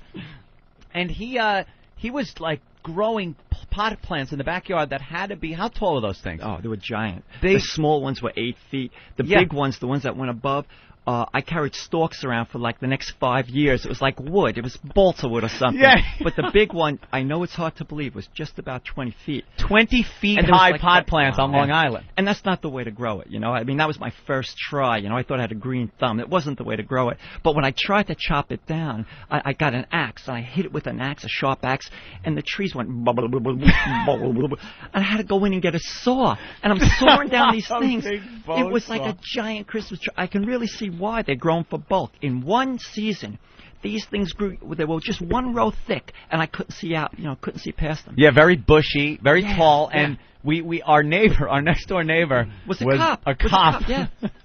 They get power over you. That's the thing. Later on, that was the first time. But when I grew after that, I grew indoors, and the plants take control. Like you can't, even though you say, "My God, I'll go away for 50 years," but you can't chop them down. They have control. It's like you ever see that movie, Invasion of the Body Snatchers? They're like friggin' pods. They take control of you. You just can't. And then when you go into a room of just female plants, it's like you have no control. You've lost it. It's a bizarre thing. What were you saying? What were you saying the other day about you didn't grow from seed after that first plant? Oh yeah, no seeds. You had to clone them. Grow? Wait, what? You cloned. Oh yeah, you cloned them. You don't. This way, there's no genetic drift. You don't how would you clone a plant? Well, you see, the thing is, they call it a mother plant. What you do is you find the best plant, and you look at it with this little 30 magnifying loupe, and you count these they look like little glass things that stick up. It looks like a glass wonderland there, and they're called trichomes, and these little balls, they're like glass balls on the top. That's the only part that really has THC in it. And it's so funny because everybody used to smoke, but no one knew. They used to think that there was the drug was in the leaves and stuff. It's just on the top, that like icing. It sort of looks like sugar, That's the stuff, Yeah. It was. What I did when I was living with you, right? I was juicing. Remember, I had the Norwalk juicer. Yeah, this was something that was sold. It was almost like to make juices, but you could also freeze bananas and make like frozen banana dessert, right. And it had a press on it That was like the press from the Terminator that the Terminator got caught in at the end. And you could press juice out of anything. That's right. And I pressed juice one time out of weed. Out of the pot. leaves, the big pot plants. He decided he was going to make pot juice. That's it. Drank a couple of shots down. Didn't get high, but put a seatbelt on the toilet bowl. It was so intense. Cleaned me right out, you know. I remember that. You were like almost crying that your asshole felt like it was going to fall out. I was clean, you know. But there are interesting things that you can get. I used to manicure them, you know, manicure the buds. Yeah. And the scissors, I had these teeny cute little scissors, a whole bunch of them, because they used to like stick. After a while, they globbed up because of all the trichomes. And just one time by accident, it wasn't an accident, but I just took all the stuff off and did a hit of that, and I found out that was pure hash. That was absolutely pure hash. My eyes went two red slits, boom, one hit. I couldn't breathe in air. I was paralyzed. It was like I had to fight to get that first breath back. You know? Just from the scissor gook? Oh, yeah, it was amazing. And then I learned, and I used many scissors and degooked them. It was fun. This same weed, by the way, I cleaned out Uncle Joe's seed collection when I was about 13. And rolled up a big fat one and smoked the whole thing myself. 3 days later, I called him up asking if I was ever going to feel the same again. Yeah. That's true. You know, I'm surprised. I mean, I feel horrible sometimes when I think about, you know, how horrible. I mean, it was weird. No matter what I did with you guys, seems like it was either wrong. Remember when we went to the movies? I took you to this horrific movie. Oh my God! Thinking I'm going to go out with your the blood. kids. I eat your skin, yeah, or something. I eat your blood, flesh. Eat your flesh. You turned out to be a cult. It was like some cult movie about bikers that injected meat pies with rabies and fed them to people and turned them into like these zombie rabies people. I got to go to the phones. A lot of comments coming in. Lee and Philly, go ahead. Hey, what's going on, guys? Hey, man. I want to say that Ant's uncle sounds just like Woody Allen, I swear. Really? Have you ever heard of Woody Allen? Me? No, have you ever heard that you sounded like Woody Allen? Oh, no, I haven't heard that I act like Woody Allen, but... Bubba the Trucker. Bubba! Hey. Yeah. Hey, man. Yeah, I was wondering if that was Ant's uncle, or is that Woody Allen? Another Woody Allen. Wow. Woody Allen's coming in. It's Woody Allen, yeah. Ant's uncle. I've heard that. My ex-roommate Vinny said that. Yeah, he said it sounds just like. Well, Brian in Rhode Island has another one. Brian? Yeah. Hey. Yeah, his uncle sounds like he was tied to the pier at high tide. Saul Rosenberg. Sounds like Saul Rosenberg. He looks young, though. Uncle looks very, like, 28 years old. A very young-looking gentleman. That's right. Uncle's petrified. Yeah, it doesn't look like you're much older I know, than right? the boys here. How old are you now? 56. He's wow. 56. Jesus. I know. 56, right? And that pot does some good see what things. that weed will do to you? Yeah, that pot does some good things. Back in the olden days, though, man, there was he was growing these plants, and my father came over once and said, "What the fuck are these pot plants doing growing here? You know, there's a cop next door. They're going to take the kids." Like, my father freaked out, and my mother looked at him like, "You idiot. It's a basil oregano hybrid that he's growing." I was such a liar. Like, I couldn't believe it. You told her that it was you were growing a basil oregano hybrid. But I did have an organic garden, and yes. I did pay off our neighbors with good organic produce on both sides, and I figured that would be enough. Yeah, he had a huge. And we never had a yard. Like, he tilled the entire backyard and just planted in it. It was vegetables and pot. Stalker Patty's up next. Patty back? She's up next on Maury Povich. On Maury. Do we have time to take a quick break, or do we have to get any other breaks in, really? No, not really. You can do whatever. All right. Yeah, we Will might as well a miracle makeover get her a mate? Is the slug line they're fucking using awful with her. burn victim lips. Wait, is this it right here? To Maury Show. Okay, there's just a commercial. And then we used to do horrible things as kids, though, but it's just things kids do. And one thing I remember is, and especially if you were stoned, this would, like, break all the rules. Obviously, we had to share a refrigerator. And Uncle Joe loved, as we all did, our ice cream sandwiches. Ooh. Big box of ice cream sandwiches. Very nice. And they would just, nothing like that would last in our house. Between me, Joe, and Dawn, we would just eat these things in one sitting. And that's what we did. But to even make matters worse, we would leave the empty box wherever it was. Whether it was cookies, ice cream, it would end up in there. So Uncle Joe must have been, craving ice cream. Right. Night. Craving. You smoke a little, you just thinking, and it pops in your head, holy shit, I have ice cream sandwiches. That's it, yeah. Now you're just like, it's your mission, goes up there, opens it up, the box is in there, grabs it, it's empty. Empty box of ice cream sandwiches. We're just sitting watching TV. So he does, I guess the only thing he could possibly do, he had so much anger, he just grabbed the box, the empty box, threw it at us and went, "You bummers!" and walked out of the room. That was the angriest he's ever been in his entire life. The angriest I've ever seen him. "You bummers." Well, it's a bad trick leaving the empty box. I thought there was ice cream in it. It was very bad. Did that justify that kind of language? I don't know. I don't know. You going to the party tonight? I may. Yeah, You gonna make an appearance? You still smoke pot? I don't know. That's a yes. Yeah. That's a good answer. No one says yes to something like that. Yeah, right. I'll take the fifth, but taking the fifth means that you do it anyway. Course. So it's, That's a smart answer. Anything I don't know. but no is a yes. Yeah. Right. All right. I don't know. And Brother Joe, you got to head to the Hard Rock soon? Yeah, pretty soon, yeah. Yeah, we're going to sound Gotta check. pick up We're doing a his equipment. 7-camera video shoot tonight. Really? 7 cameras, yeah. I had to clear it with a whole bunch of people, but it's going to be the new demo. The hell are you? 7 cameras. It's really big time now. It's bugging me. Jesus Christ. Here's his shoes. We can cut to that camera view. There's going to be 4 from the back, 3 from the front. Yeah, I mean, if you're going to the party tonight, you're going to be blown away by Joe's band. All three bands are. I understand. I haven't seen the other two though. I know I've seen you, and they're going to be blown away. Have you seen this photo that's on my monitor, Opie? No. Take a quick look. Do you know who this is? That's you? No. That's him? No. Oh. That's Big A. What? Yeah. There's a bunch of pictures. Where? Big A's out there. That's Big A. Right there. Looks like a handsome devil. He's got a 70s porno stash. That's when he was 4 years old. Yeah. Look at his 70s porno stash he's sporting. Doesn't look anything like That's him as a young child. He looks like Jimmy Durante. Jimmy Durante. Cha-cha-cha. Is that up on Whackbag? Or Opie and Anthony? Yeah. One of those? Yeah, I think it's going up there shortly. My uncle is a guitar maker, by the way. Yeah? Extraordinaire. He, very, very talented. the melding of art and guitar. It is.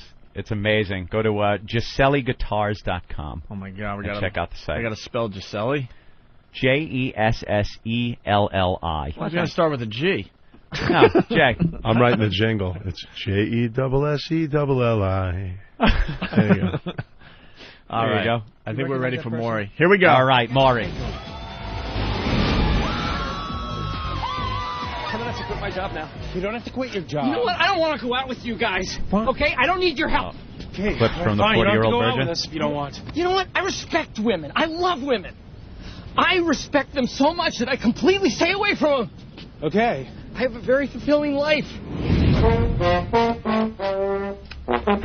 And now I'm making your silver pants blue. Get some Roadburn. Come on. Come on. Montage from 40-year-old virgin. Jimmy's enjoying it. Goofy white guy. Set up for Stalker Patty segment, obviously. Here we go. Stalker Patty on Maury Povich. Now, everybody, as many of you know, that was a clip from the blockbuster Universal movie, The 40-Year-Old Virgin. Oh, boy. Now, think being a virgin at 40 years old. Now, that's a shocker. But Well, my next guest, Patty, is 50 and a virgin. She is so famous for being a 50-year-old virgin, she is the star of the Opie and Anthony XM satellite radio show. Patty and now, Anthony Patty's show. friend, What Joyce, was that? who's with me now, says that Patty looks so much like a geek, the men just aren't even interested in her. And Patty's here because she's desperate to get a hot, sexy makeover so she can finally, after 50 years, be intimate with a man. Yeah. My name is Patty, and I am a 50-year-old virgin. I have been a geek and a nerd my whole life, and guys just won't talk to me. I rarely party, but when I do, I just end up sitting there like a bump on a log. I'm definitely a geek. My favorite thing to do on a Friday night is to bowl. My idea of a cool dude would be somebody that I can bowl with and would like to do crossword puzzles with me. I What a can't night. wait to look hot and sexy and meet the man. So, let me get this straight, Joyce. This is a woman whose dream is to get a guy to bowl with her. Yeah, no. This is a walking time warp, And Maury. this is a woman who wants more than anything else to get a guy sit down and do crossword puzzles together. Right. How'd you meet her? Well, we're fans of the Opie and Anthony show. I know Opie Satellite and I know Radio. Anthony, yep. And she has great. a crush on one of the hosts. Always has. I know, it's Opie. Yes. I yes, know, yes, yes. everybody has a crush on Opie. Yes. But that's me. We met. She sat in Why are they- corner wearing 2 coats in the month of June. Right. I'm thinking she's a hobo. Right. So And I you went took her up to a club. For her 50th birthday, we took her to a strip club. Oh, yeah, what happened? Did Nothing. somebody do a lap dance? Yes, she had 2 lap dances forcibly. Right. We gave her 3 apple martinis, sat Right. her in a chair, gave her $40. And and this said, is "Lose it your right mind." here. This is what it looks like. Yeah. All right, here she is, Patty. Patty, come on out. She's doing the robot. Oh, my God.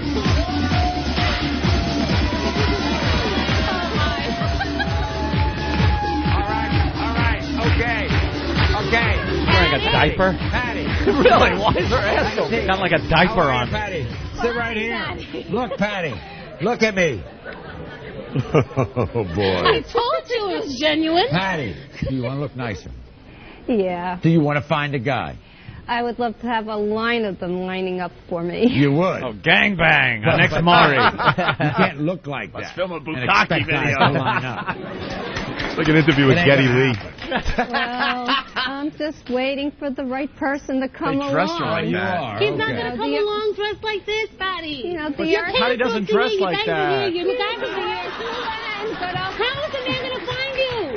Patty! well, the world will end and I'll still be left behind waiting. No, come Oh, on. God. If I had to ask you, Patty, and your dreams, who you would like to, lose your virginity to? She says me, who I'm might going they to kill be? it tomorrow. Well, Bill Wyman of the Rolling Stones is cute. He's one of the ugliest guys on the face of the earth. Jeez, Oh, Maury. my Lord, do you need help? We're going to get you some glasses, too, Patty. Thank you very much. Joyce, thank you. She shoots for the billionaire. We'll be right back after this. Wow. I'm going to close my eyes, bring on Patty out. People actually... All right, well, we'll From nerd to knockout, I don't think so. No. we got some good exposure there on Maury today. From nerd to sour-pitted nerd. That thing she was wearing, it looked like she was walking backwards with her head spun 180. Oh, that's nice of Maury to put a little billboard up there. Wow. Special thanks, Opie and Anthony, exclusively on XM Satellite Radio. Very Nice nice. billboard as they went Thank to you, commercial. Maury. Thank you, Maury. Maury Povich.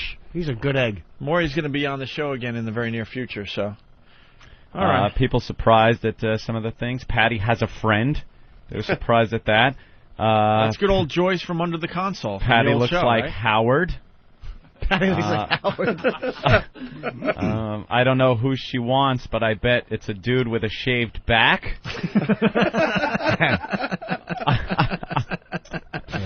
Yeah. How'd you like to bury your mule in her, Ope, and then lick her armpits clean while you're fucking her? That's all right. You have to kiss her on the mouth and tell her you love her? Plant your seed in her? Pat from Unaki said that when she was doing the robot, her arms flailing around looked like an ant's antennae.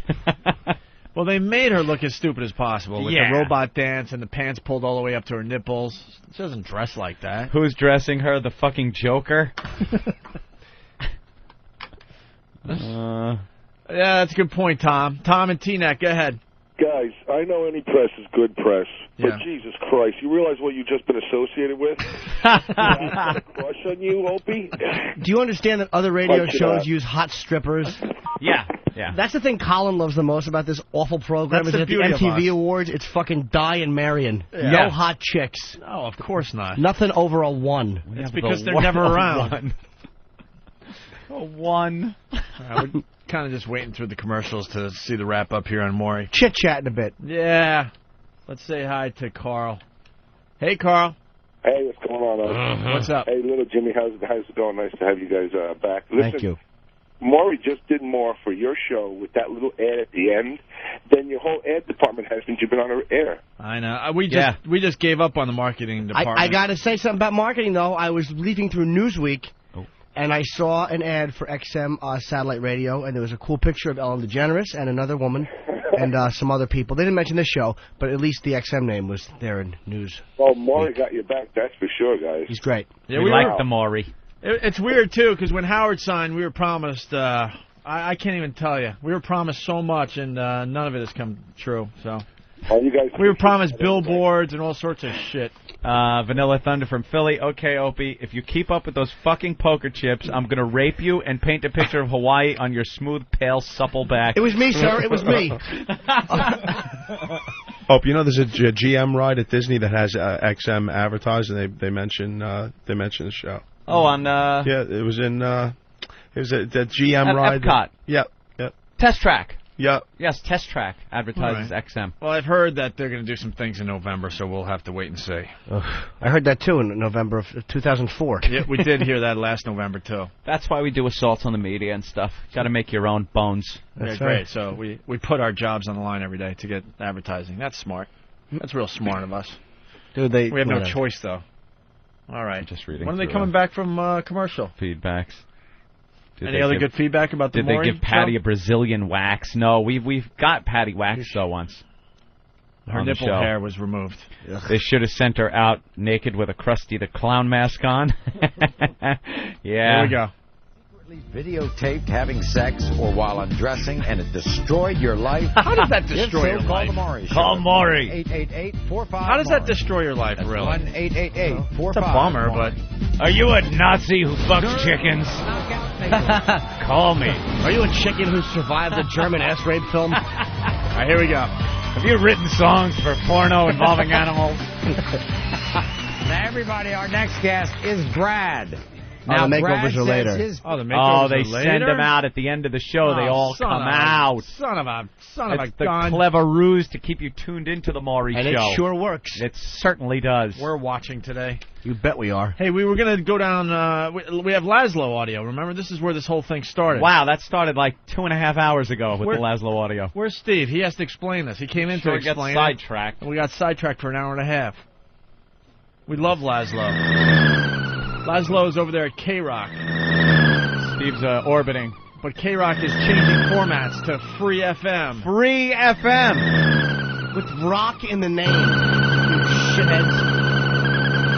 He's hovering. Why is he hovering so long? I don't know. There's no seats available in the studio. And if you notice, his hover is annoyingly louder than his landing. Is he? Here he comes. Here he comes. Set it down now. There it is. Steve, the Laszlo audio. This is from yesterday's show. The first track is the intro from his most recent show. And we want to play it. Why? Because he sent it in and asked us to. It's one of those things that makes fun of the radio format at the station that he's at now. Yeah, he does have balls. And is it true if someone eggs your car, it slows down by 50%? Not true at all. No? No. I heard if you're doing 30 and an egg hits it, you can't do any more than 15. Popular rumor, but no. But you can actually run the car on the egg. If they hit it right in the gas cap, I heard you get extra miles. It's a convenient feature they built into the hybrid. And he didn't get shot when he chased the kids. They all ran downhill, and he had to stop. They played dead. All right, he sniffed at them and walked away. Here's the open to Laszlo. Nice hat, by the way, if you're starring in Dying Young with Julia Roberts. Oh, very good. Wow. All right, here's Laszlo opening his show at K-Rock last night.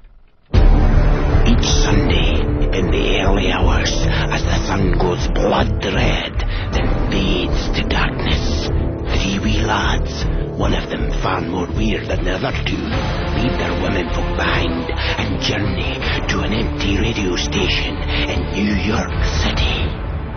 There, they rise up against the bloody rubbish of the radio industry that plays the same 15 songs off a hard drive and gives away tickets to crap concerts. This is the Laszlo Show, starring Big Wayne. I gotta say, I've done a lot of coke in my day and paid very little for it. And Reed, who wears a dress and rides a scooter. You know what? I'm gonna bring in my registration papers, because technically, according to the state of New York, it is a motorcycle. And Cousin Ed, whose girlfriend hasn't got grass on the pitch, if you know what I mean. So, she said she's 18 in December? She's gonna hear this, and she's really gonna be mad at you. One show, fighting to show 'em we're no dogs but men. Men who remember freedom where 16-year-olds can drink and listen to metal music and smoke at bars and get into high-speed accidents. Men who have punch cards at Planned Parenthood. One show that could be shut down in a moment. Until that moment, this is The Laszlo Show.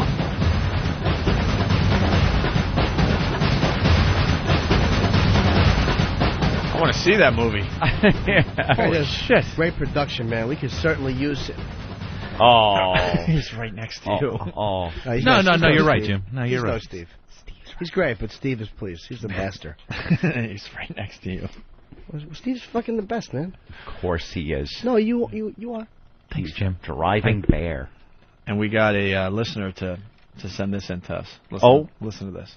Hey, Jack, you have a second? Sure. Take a look at these pictures of this hot little slut I downloaded from the internet. Look at that funky treasure trail she's got going on. I'd follow that baby all the way downtown if you know what I'm talking about. Oh, my God.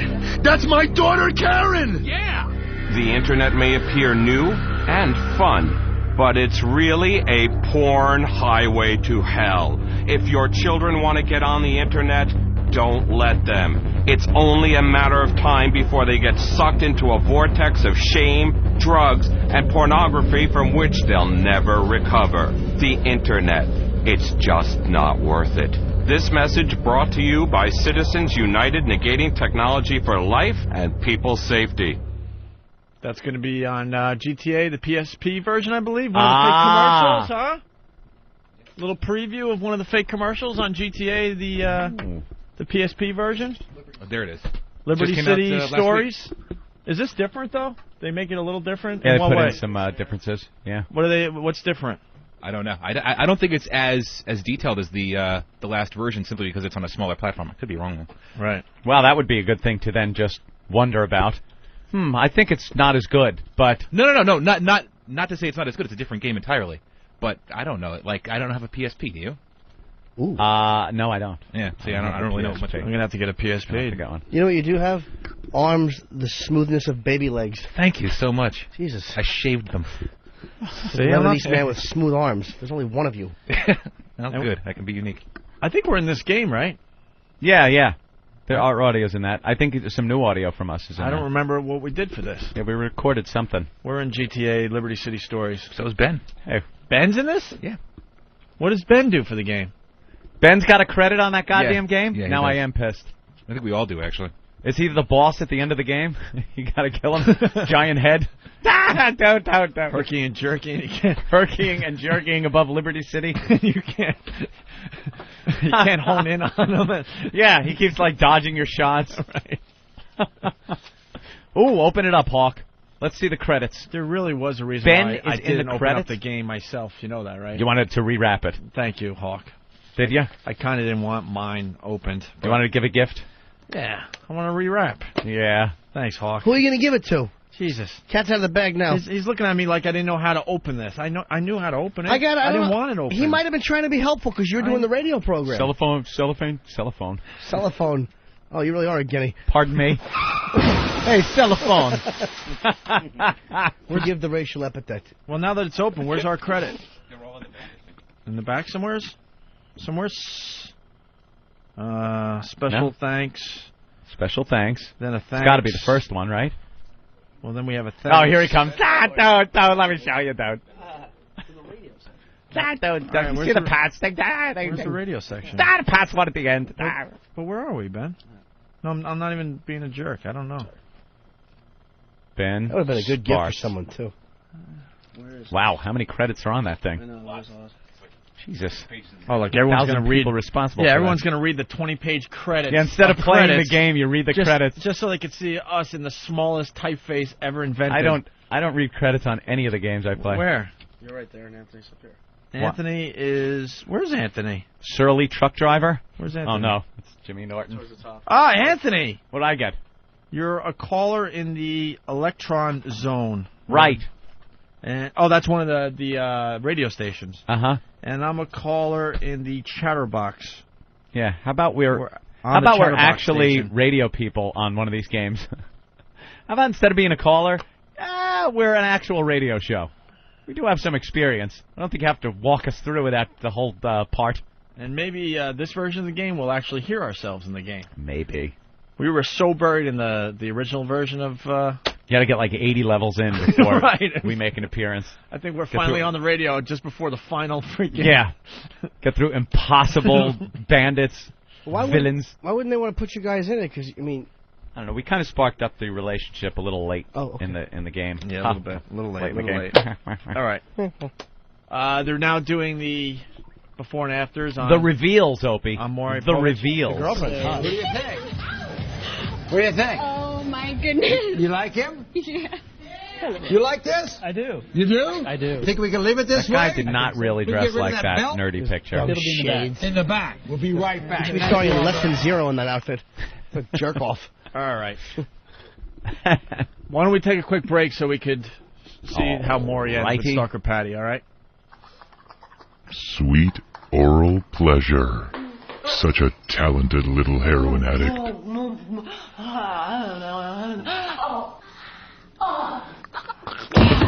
Oh dear. Overdose. Ramon. Get the wood chipper.